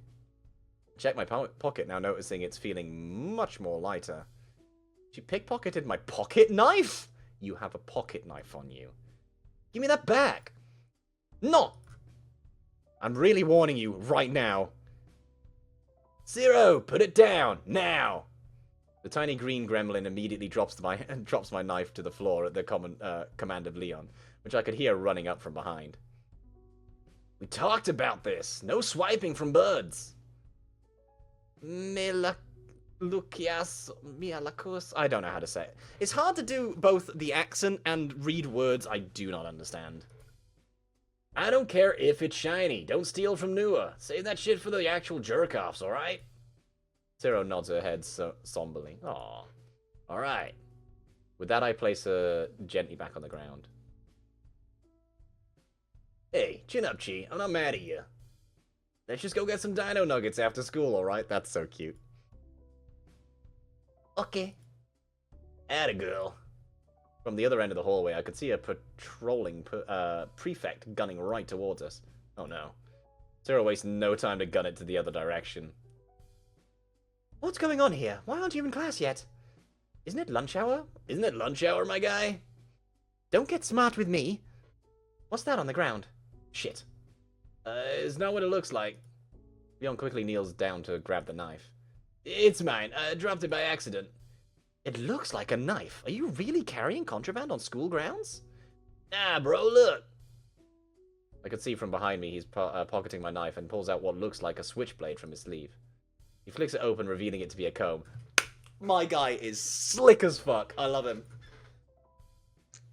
See? See? Perfectly legal. You don't have any hair. A guy can dream, can't he? Get to class. Fucking jerk off. Leon takes my knife out of his pocket and gestures it towards me. Here's your knife back. You stood up for me. Yeah. Why? Because you're my friend, dingus. And I owe you for my wallet. And about Zero, sorry about that. Don't take it personally. The hell was that even about? Kleptomania. She's been struggling with it for a long time. Anytime she sees something shiny, she takes it. I've found a way to ease it, I guess. I'll try to make sure she ain't stealing from you again. Anyway, I'll see you at lunch. Hey, Leon? Thanks for covering me. Don't mention it. You're a bro. I fucking love this dude so much. Well, when's the last time I said thank you to someone? Lunchtime rolled around. The unfamiliar smells of all the foreign Dodger food fills my nostrils as I enter the bustling cafeteria. It smells like something new off the menu. The round table on the side that usually accompanied the group is dormant. I guess I'm the first one here. Sitting down at the table, I instinctively reach for my bag to grab lunch, only to find nothing. Oh, right. Mimi didn't want me to bring my lunch for some old-ass reason. You said Mimi. Why are you calling her Mimi? Now that I think about it, why did I end up listening to her? I had no reason to risk skipping lunch today, just to appease her. Yet somehow I ended up putting my sandwich back in the fridge this morning. Get a notification on my phone. It's a text from an unknown number. Fishy, but I decided to risk it and open the message. Hey, Chum, it's Leon. Me and Suno are running a bit late. Zero wants nuggets, like, right now. Just make sure our seats ain't taken. Dude, how the fuck did you get my number? Got it from your old phone. Anyway, we'll see you, bro. Oh, fair. God fucking... He kept my broken phone? Hey, Nua. Okay. Third fucking time I've been scared like this. Or was it the fourth? A wave of rage washes over me as I turn around to the mountain of a girl that somehow just seems to appear out of nowhere every single time. Hey, so why couldn't I bring my lunch? Well, I've been researching the types of foods that human could eat. Places a Tupperware container in front of me. It's translucent, but I still can't see the contents inside. So I made you something special and wanted to see if you like it. Open the lid. Oh, tomatoes. Oh no. Inside was an assortment of foods, each in their own little divided space. Fruits and berries in one, a tiny bit of grilled steak, and sliced tomatoes. Thank you, Maddie. I'm too stumped to say anything else, and instead of risking saying something douchey, I just keep my mouth shut. Well, aren't you gonna try it? I nervously stare down at the food before finally picking up the steak. Then I take a small bite. I recognize this texture. I've only experienced it once during the pandemic when food and toilet paper was scarce. My mom brought home some steak at the time, at least that's what I thought was steak. It wasn't. And oh god, I wish it were literally anything else. The taste and texture was horrid to the point I nearly gagged. And oh god, the fucking texture. I could see Maddie's eyes, expecting eyes watching me, wanting to see my reaction. I continued chewing, trying to hold in the rancid vegan meat. That's an interesting flavor. I'll save the rest for later. Why not finish it now? Well, I'd love to, but I need something to get the taste. I mean, wash this down. Oh, darn, I totally forgot to bring some water. I'll be right back. She rushes off towards a vending machine at the other side of the cafeteria. Darn. Now all that's left is me and the vegan tray. At least I can pick off some of the fruit. There's a loud ruckus at the end of the cafeteria where most of the students are gathered around. What the fuck? Flashes of light and the sound of camera shutters begin to populate the entrance. There he is! There he is! Royce, smile for the camera! Whoa, what's up, Royce? Okay, I've got to... I gotta do Royce's voice again. I can't remember what I did for him. Oh, it's this... Yeah. In comes a preppy student from yesterday's prep rally. He maintained the celebrity look, tall posture, wide struts, handshakes to each student, as well as kissing the hands of the female students. A Rizzler, okay. He knows how to make an entrance, I guess. That same urge from before starts fighting its way into my consciousness again. Very tempting urge to curb stomp his snobby bastard. He scans the room, seemingly looking for someone in the crowd, then lands eyes towards my direction. Oh no. Dear God, please no. If it isn't a brand new transfer. Dear God, just his tone is enough to almost make me gag. Fuck me, I want to punch this dude badly. Can I help you? Oh, I just wanted to extend a warm welcome to this fine school, as well as apologize for my rather rude behavior on Monday. You came out of nowhere, my friend. Oh, alright, no worries. Can I get back to my lunch now? Come now, we haven't even taken our pictures for the school paper yet. Say cheese! Royce instantly clamps down on my hand, grabs a shoulder and pulls me to his side, posing for the cameras whilst forcing my direction to the flashing lights, which made me disorientated. Thank you all. You're too kind. Now, if you would all excuse me, I would like to have a word privately with our new student. Just as quickly as I was blinded, it was over. I tried to rub the eye floaters out of my vision as I recovered from the sudden bright lights. Damn it. At least warn me. So, how are you liking the school so far? It's okay, I guess. I tug my hand only to find that he isn't letting go. Can you let go? Just okay, huh? Yeah. Funny thing to say for someone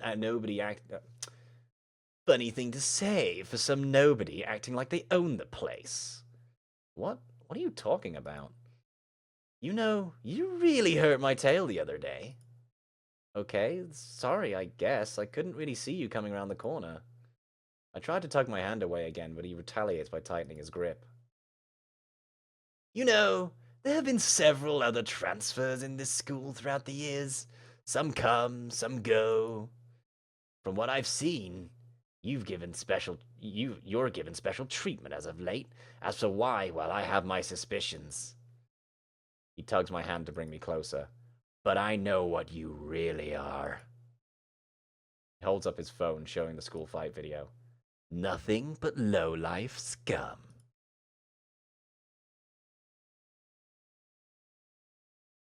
You're kidding, right? I got in a fight, so has literally everyone else on this planet. The video's from ages ago, too. Who the fuck cares? I don't think you understand your situation, friend. You're taking up my spotlight, and I don't like it. I'm just merely reminding you I could fuck up your pathetic life way worse than it already is. I will not let some lesser human overshadow me in this school. Maybe your puny human brain won't be able to retain this conversation, so let me just say this. Stay in line, and your mediocre life will remain as it is. Step out of line. Not even your parents won't want anything to do with you. Hey, Royce!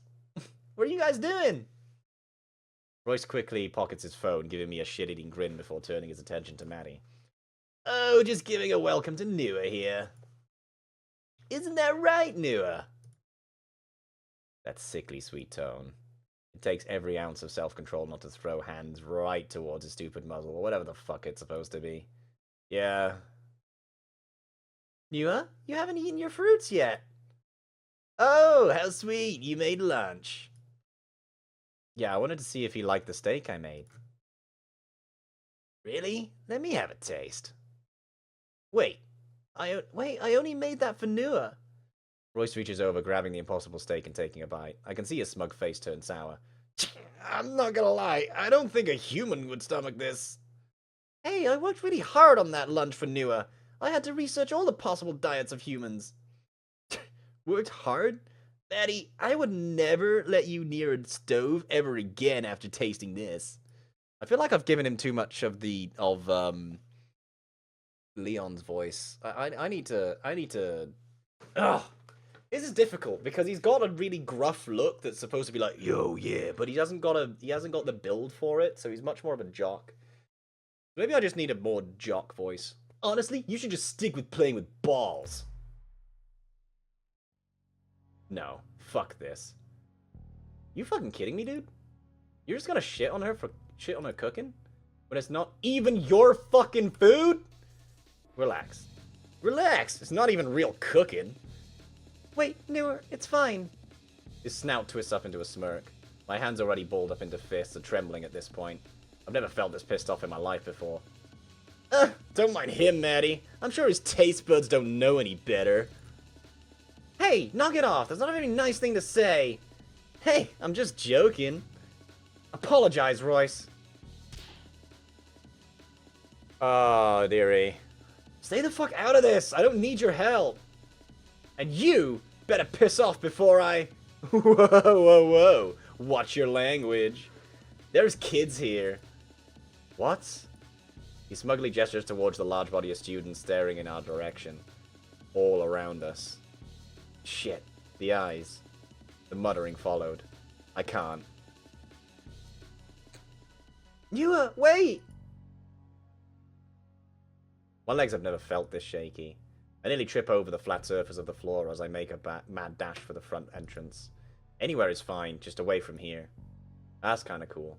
Oh hey. Off in the distance I could see what looks like prime potential for a shitty creepypasta image. A figure with an elongated neck that curves and bends to block off the front doors. Shit, it's the principal. Oh. Where do you think you're going? Please, move. I saw it on the CCTV. What happened? I freaked out, that's all. I want to go home. See, this is what I was talking about on Monday. You can't control your emotions properly. You don't know what even happened. Royce was the one who started it. He's a fucking asshole, not me. Royce is one of the top students in this school, and you nearly attacked him unprovoked. Who am I going to believe is wrong first? Fine, it's my fault. Can I go now, please? I'll excuse you for today. You are to attend your counseling session tomorrow. Understood? I don't care. Just let me leave. I managed to push right through, though I suspect he just allowed me to pass. And he's being followed. I make it a few feet down the road, nearing the edge of the school's property. I'm met with another force grabbing my arm. Wait, what's wrong? Was it something that Royce said? He didn't mean anything by it. That's just how he jokes. Why are you even vouching for that asshole?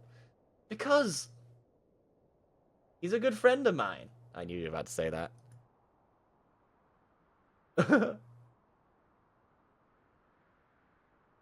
Ah. Don't fucking follow me. Ooh. Ooh. I'm still boiling from yesterday. Thinking over it all last night, I probably was overreacting. Still, I could have just laid low and none of this would have ever happened. I was so close to going under the radar until Madison showed up.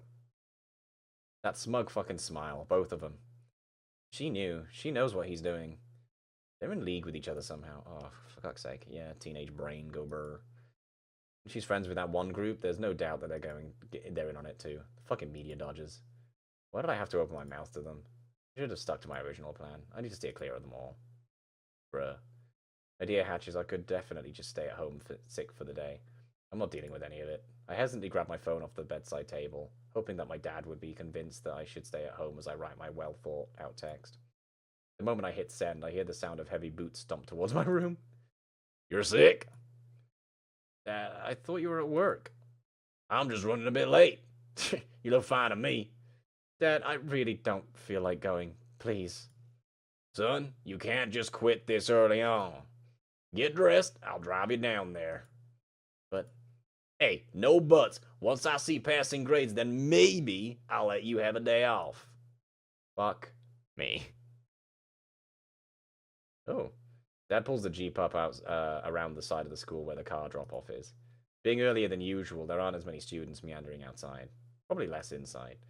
I get out the car, me and my dad exchange the usual I love yous, and I make my way inside. New plan. Hide inside the bathroom stall long enough to pass the entire day.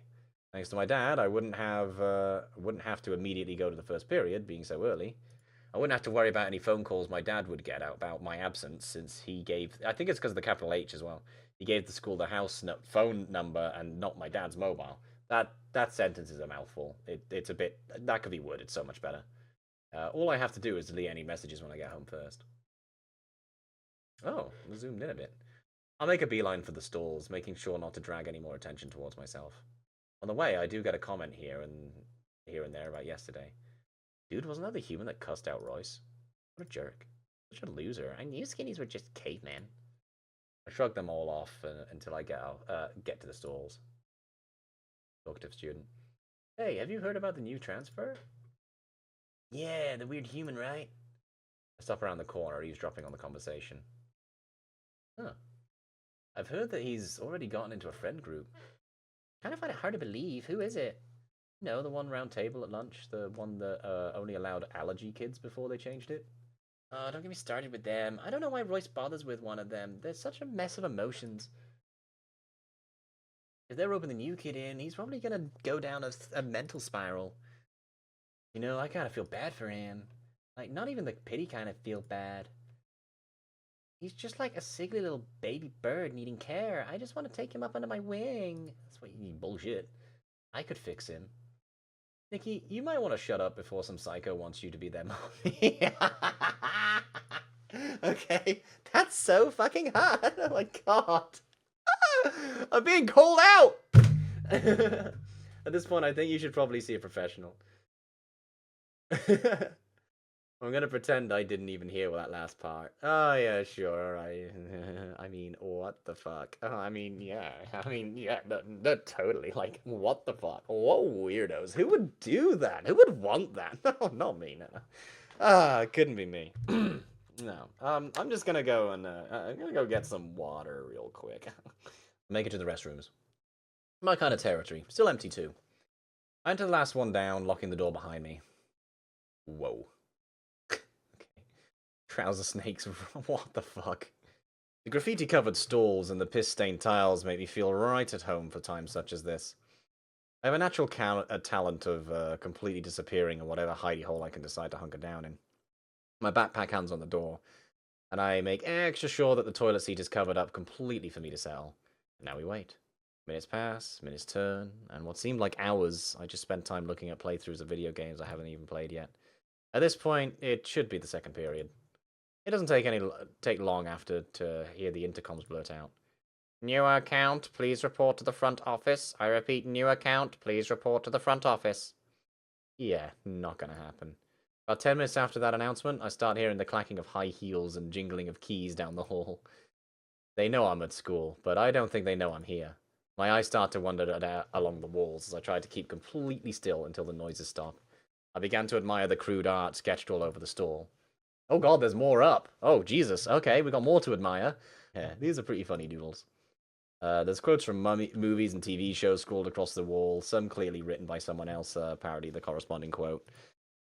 A good chunk of them missing actual asking for sexual favors in an attempt of a humorous manner. Caveman-like doodles of penises, dick butts, and the cool S also populate the walls. No matter how ancient the doodle gets, it never fails to make me chuckle. Might as well save some phone battery and continue to wall the mural. There's some clean spot on the door too. Wait, I actually get to... Oh, are you doing it? I think the funniest 4chan-worthy sentence, green text, comes to mind. I reach out my mechanical pencil towards the door. Oh, I got circumvented. Duk. Shit.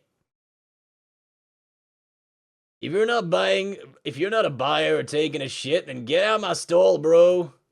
Leon? What the fuck is he doing here? Go away, Leon.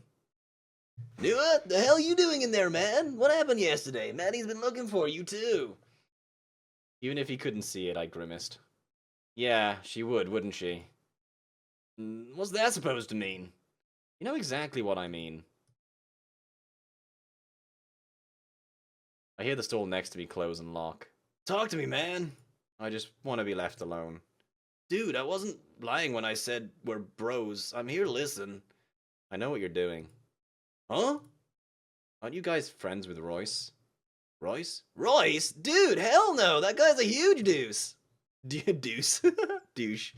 Felt like a small-sized boulder was lifted from my gut, but still. Then why do you guys hang out with him? I most certainly don't. I try my best to stay the hell away from that guy. Wait, did you have a run-in with him? The guy has the whole school under his thumb. The only reason people hang out with him is because he's a mad fucking rich bitch. That's it. That's the whole reason for being. His whole reason for being. Is that why Madi is friends with him? No, the stuff between her and Royce. I don't know. It's complicated, man. He told you to stay in line, right? I don't know why he has beef with me. I don't either, but he's done the same shit to a handful of students he doesn't like.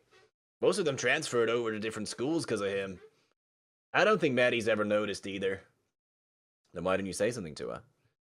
Because the dude sorry. The dude has his ways of gaslighting the people who tried pinning him for all his bullshit. I saw it happen once. It was all hard fucking evidence too. I hear a frustrated groan followed by a sigh. But somehow, Royce just brushed it all off and called out the guy trying to expose him. And because of the history they had together, Maddie wouldn't believe a word of it. But why? God, I don't know. Maddie just wants to be friends with a lot of people. Which, you know, isn't inherently bad, but she's pretty clingy to people. Leon sighs again, even though I'm as socially inept as it can get. I can tell that this was laying on him heavily. For the past year, I've been trying to get her to realize he's not a good person. But for now, I'd just lay low. Well, at least Leon's being genuine, I think, but what he said only confirms that I need to stay away from her. I cannot draw Royce's attention towards me. But Maddie, she really means well, man. I don't want to abandon her because of one guy, and I don't think you should either. But she's going to bring me more trouble. Not if you help out, dude. I've never seen her being so enthusiastic towards a person like you. Because I'm a human? Because she's desperate for friends. Genuine friends. Just do me the solid. Don't give up on her, man. I don't... Just think about it for a bit. See you at lunch? Yeah. Cool. And don't take my stall next time, man. I hear the stall next to me click, then the footsteps as Leon exits the restroom. Dude's a bro. Dude's a bro. I guess Leon really is... What the fuck, man? I guess Leon really is a bro. But at the same time, the two girls in the hallway, how they talk about those guys. Shit, I don't think I've heard anyone talk about them in a positive light, if at all. I mean, Tiffany is the student council president. Even Madi is one of the top-tier players. Didn't they get most of the attention? I'm lost in thought. I can't fucking make heads or tails out of any of this. My thoughts are interrupted as I hear the footsteps of High Heels. What's up, Tiff? Leon, have you seen Nua? We've been worried sick. Oh, fuck's sake. Well, yeah, he's in there. Why? What happened? Shit! Yeah, that's what I thought. Wait, shit, no, I mean... He's in there, Mr. Misha. Ah, I can't remember who Mr. Misha was. Oh well. Out of my way. I hear... Oh, it is a Russian person. I was right when I did it. I forgot, that's right. It was the Russian. Out of my way. It's actually a Russian teacher. I fucking nailed this shit. Okay. I hear the thick Russian accent. Oh, can we get more of Mr. Misha, please? Because I love doing Russian accents. Of the literature teacher, as he stumbles his way inside and towards my stall. Fuck, dude. Dude's a unit. All right. Okay. Oh, he's basically heavy, isn't he? Yeah. All right. His hand appears over the door, grabbing tightly and swinging it open, breaking the lock. The door crumbles like styrofoam. Out now. In my 18 years on this earth, I was never scared this shitless. This 300-pound behemoth of Slavic was so intimidating that I didn't even dare try to argue. Fair. Mr. Misha guides me outside the restroom with his large hand pushing my back. I relent in fear of the possibility of my back getting bent like a straw. I catch Leon and Tiffany outside the restroom along with a small group of gawking students. I fucked up, Newer, my bad. Oh, good, man, we're cool. Ah, this is the thing. He's just a lighthearted moron, like, you know. Nua, you had me worried sick. What even happened yesterday? I'll fill you in. It's you know who. I see. You are to go to the counseling office now. I will escort you. Can I have just one day of quiet for once?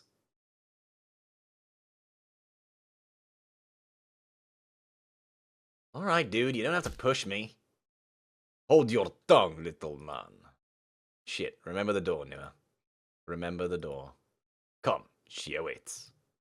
The hulking golem of a teacher guides me down the halls. If I were to veer off course just by a millimeter, I could count on the giant hands pushing me back to a straight line into the office. Yeah. One hefty push in the right direction later, I make it down to the front offices, placing me right in front of the door to the door marked Councelling. I catch Mr. Misha walking to the opposite end of the hall. He's done here. The door is decorated with plenty of stickers of rainbows and clouds. The tiny window even has those squishy patterns that stick to the glass that's themed around the sky. Kind of makes me want to puke. The door handle is locked, so I knock. No response. All I can hear is this weird crackling sound. God, I should have folded under the principal. I shouldn't have folded under the principal so easily. This is stupid. For heaven's sake, how hard is it to use your alt? What the fuck? Knock on the door again, this time a bit louder. Yes, who is it? It's Nua, new account. Door swings open and a tall dinosaur suddenly takes up about half of my field of vision. I'm Miss Powell. Please, come in. I have to do something real quick, then we can get started. Whoa, okay. I step inside, closing the door while the counselor rushes over to a desk where a rather bulky-looking laptop rests. The room matches the door's decorations, cool blue walls adorned with rainbows and stickers, a few round tables with stimulating toys, beanbags, at corners of the room. The pure definition of a room. The counselor is leaning over her laptop, visibly stressed as she clicks through whatever's going through her monitor. No, two-way ban? I need a break. Come on, have a seat. Would you like some tea? The kettle already lost a bit of heat, but that's nothing a second boil can't fix. I'm good, thanks. How about soda? Shit, now that I think about it, I haven't had a soda since last week. Think about that soda I desperately wanted on Monday. No, yes, yeah, sure. Pulls out 2 cans of Dr. Pepper. Yeah, and puts one of them down right in front of me. Go ahead, I have plenty more in the fridge. Well, as long as it isn't off-brand like all the other drinks in the vending machines, I reluctantly crack open the soda can and take a sip. All right then, since this is our first time going through one of these sessions, I'd like to share a little bit about myself. My name is Miss Powell. I've been a counselor for 13 years. My sister works as a cook here as well, and I am a mother of 3. I'm sure you are. Mm-hmm. Now you, would you like to share something about yourself? Well, I'm newer. I'm the only human here, I guess. I don't really have much else to say. Cal stares at me with a calming smile, like she's waiting for a further response. She's actually trying to bait more out of me, isn't she? Nice to meet you, I guess? It's lovely to meet you too as well, Nua. Now, allow me to clarify some things. This is a safe space. Nothing said leaves this room. Everything talked about here stays between you and me. I cringe at that phrase, safe space. If I'd ever need something like that, I'm not some... Yeah. Yes, you are, ironically. Projection much. Fuck, if anyone finds out about this, I'll never live this down. Oh, no, what a shame. A human being has feelings. Oh, who would have thought? I'd also like to let you know that my door is always open.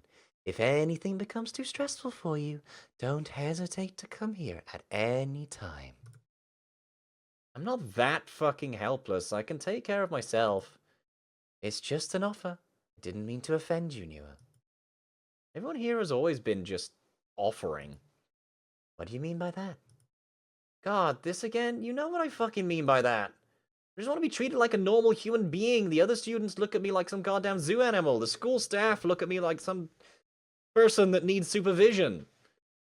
It's all because of one mistake I made. But shit, I guess this is my punishment, right? I can never be comfortable again. Why can't you just leave me be? Again, she's just staring at me with a calming gaze. She's patient, waiting for me to finish. Whew. I sit down on a nearby beanbag. I'm done. Ah. Miss Powell gets up from her desk and walks over to sit on another beanbag next to me. So, would you say you feel lonely? Yes. What else am I supposed to feel? I've heard from the grapevine that you've already found yourself in a friend group.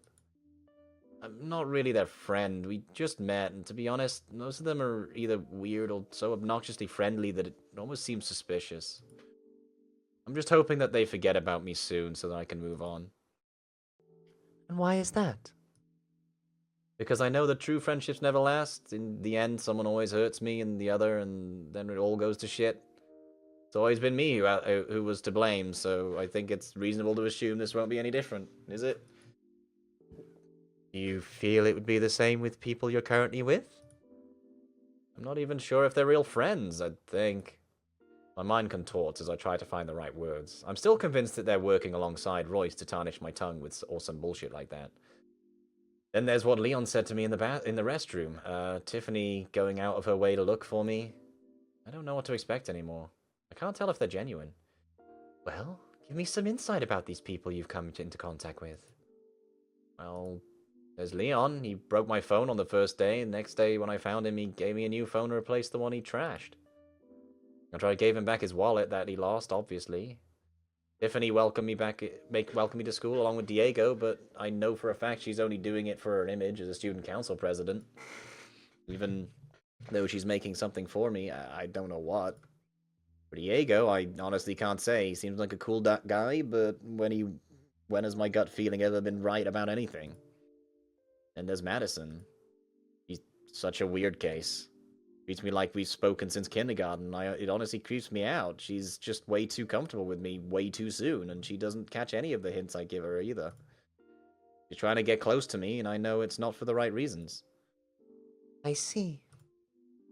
And I assume that Leon was the one that introduced you to this group? Yeah, he's been giving me burritos and shit when all I did was return his wallet. I mean, he already paid me back with a new phone. I don't know why he hasn't left me alone. Have you considered that he's not just paying you back for the phone? Maybe the friendly gesture's a payment for something else? What is it? Kindness. You showed kindness to him by giving back his wallet. Now he's showing kinship in response. Kindness is a hard thing to come by nowadays, especially when the popular thing to do everyone is express hatred, malice, whatever grants the person the attention they crave. Goodwill is seen as a weakness by today's social media. Negativity is the hot new thing. And I believe that's the thing about you. You like to think highly of yourself, Nua. However, I noticed you said that you would want them to forget about you so that they can move on. You didn't mention yourself. Then I bring up the next question. Why do you think Leon likes you?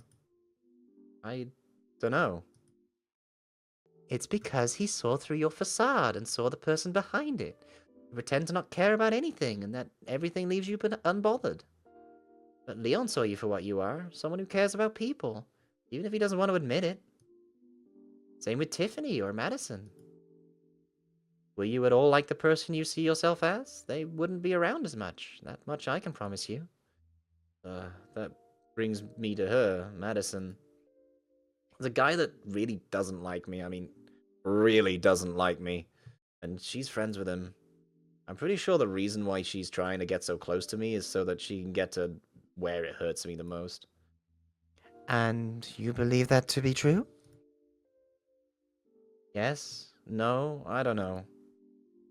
Have you ever asked her about it? No? Why would I? She's just gonna lie about it. Well, what if she tells the truth? I know what you're thinking, And yes, it sounds absurd. But sometimes communication is what you need to clear something up. Maybe she does have good intentions. Maybe she does want to be around someone genuine as you. Or maybe they do have a disdain towards you. You'll never know unless you just sit down and talk. But what if I just don't want to be her friend? Even if they do tell the truth, I don't want to be anywhere near that guy when it's so blatant that he wants me dead. Then you tell them. You tell them why you feel that way, you wish them the best of luck, then you move on. You both understand the reasons and everyone moves on. It's the best outcome.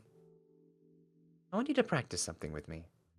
Look up from my can of soda. The moisture that's been building up on the side of the can left my hand completely soaked. But I focused wholly on what Miss Powell was leading up towards.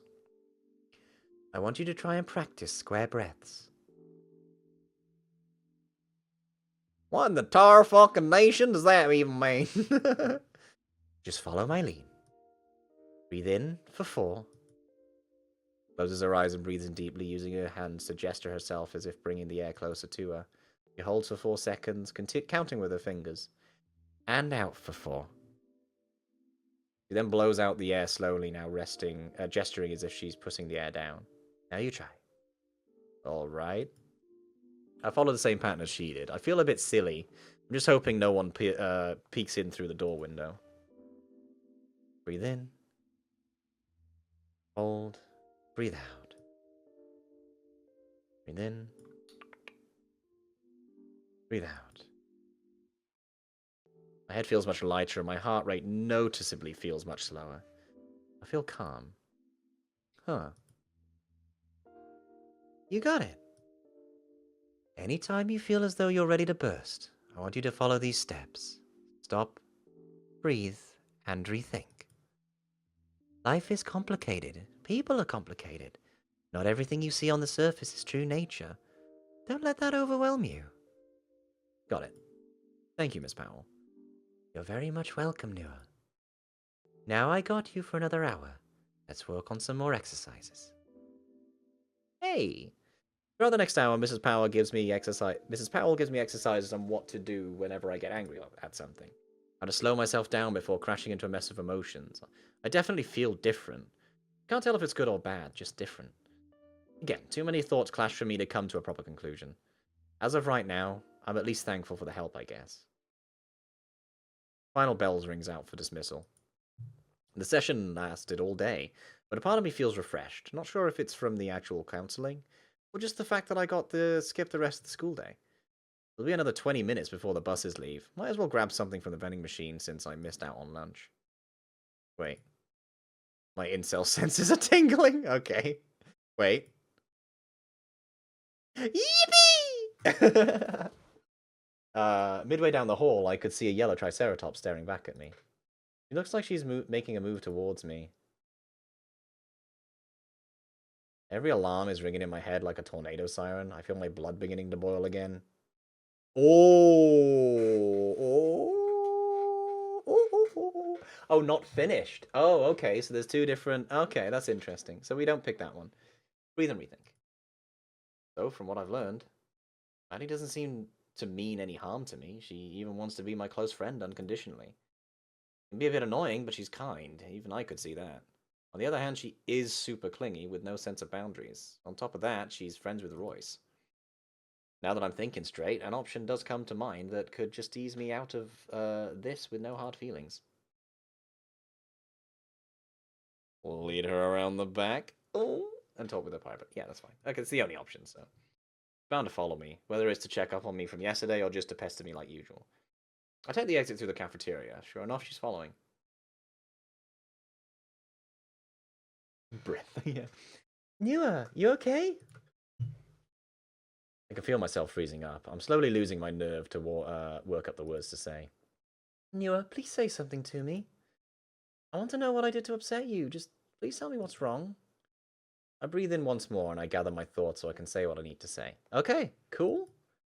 I'm going to tell her about Royce. It might lead to her telling Royce this and my life will be ruined, but whatever happens, happens. At least I still have some integrity. Exactly. Here goes. Oh, look. I'm sorry for yelling at you yesterday. It was a really dick thing for me to do.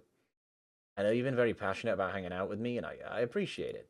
But with how clingy you've been, and with how your friend Royce has been treating me, I'd prefer you to keep your distance. You've been really cool, but right now I just need my space, dude. Oh, a bit of no. Okay, I can see her face start to turn sour. Her eyes become glossy. If you think I'm an asshole for saying this, then fine, but I just wanted you to know, rather than trying to avoid you and just not talk about it. So, yeah. Anyways, later. No, you leave her like that? Nah. Oh. Okay. Not even 3 steps in, I'm interrupted by the sound of soft whimpering behind me. It's akin to a small child slowly starting to cry over a dropped ice cream. Oh. Okay. No. Please don't. Madison, oh. She was fine a second ago. Oh. Oh. Now her face is scrunched up, trying to hold back tears. Is this really messing her up that bad? I'm sorry. I didn't mean a week in. I'm already causing trouble. Not even a week in, and I'm already causing trouble for you. Okay, wait. What the hell's going on here? Whoa. I didn't say that. I never meant to be something you either... I just wanted to get to know you better. You seem cool. I just wanted to be a part of your life. Good God, she's a mess. Dude, calm down. I don't... Please forgive me. I can change. I can... Oh. Maddie! She finally stops using her hand to forcefully keep her mouth shut from talking too much. Damn, what's getting into you? Why are you so beaten up by this? I really want to be your friend. But now you're mad at me and you don't want to see me anymore? Truthfully, she wasn't wrong. My plan was to never be seeing anyone, really. But seeing us so beaten up over this is tugging on something else. The feeling makes my stomach churn, like hearing an agonizing sound of styrofoam cups being rubbed together, like a fork scraping a plate. Yeah.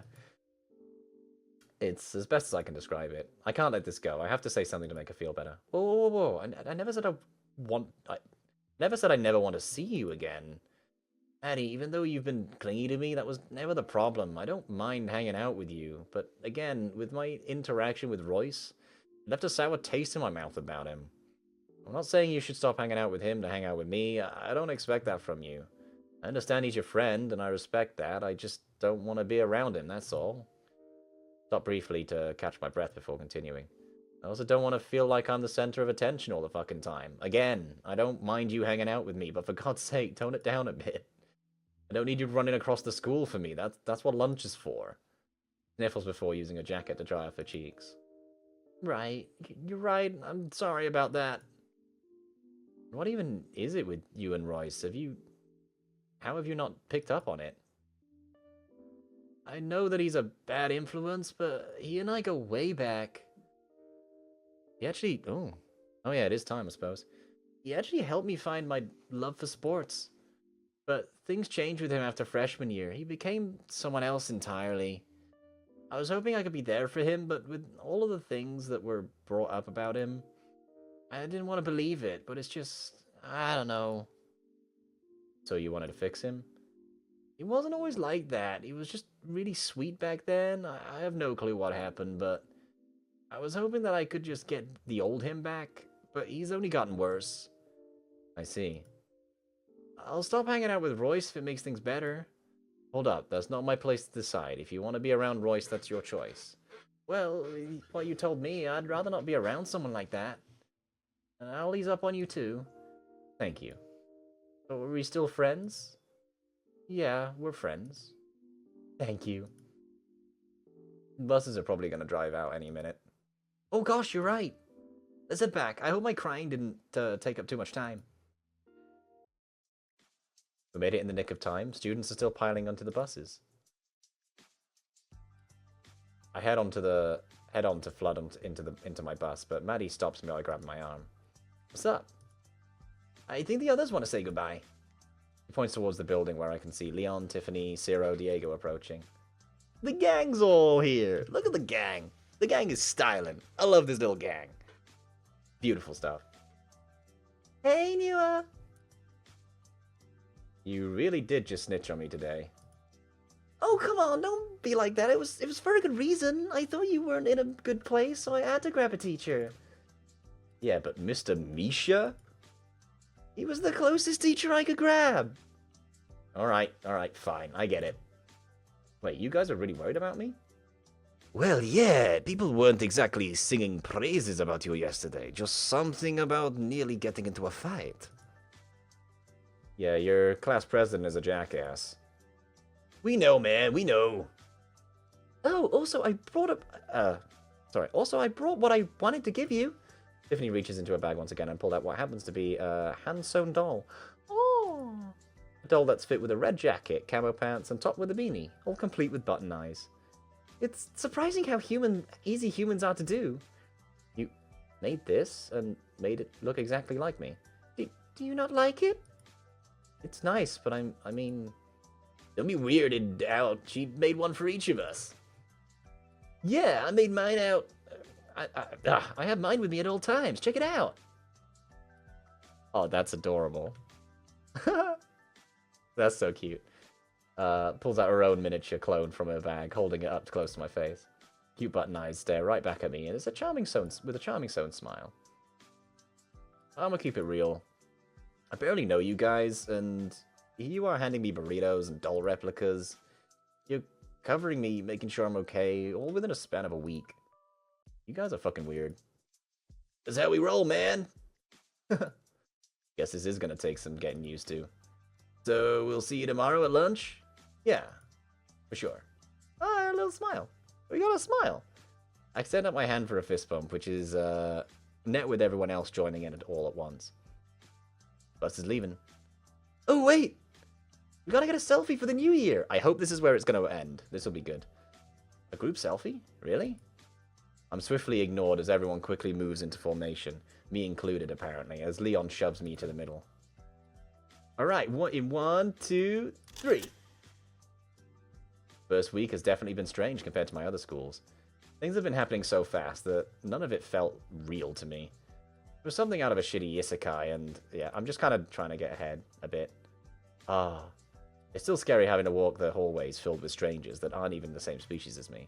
And I won't lie, having to be a part of a friend group that's early on, still feels off to me. There's about to be an advert in 10 seconds, which is why I'm rushing ahead a bit, because it would be a perfect time to call it. Oh, look at that. But at the same time, I get the feeling it'll be okay here. Perfect timing. What a gorgeous... Oh, what a love... I can't wait. Dude, yes. Yes, yes, yes. I want this.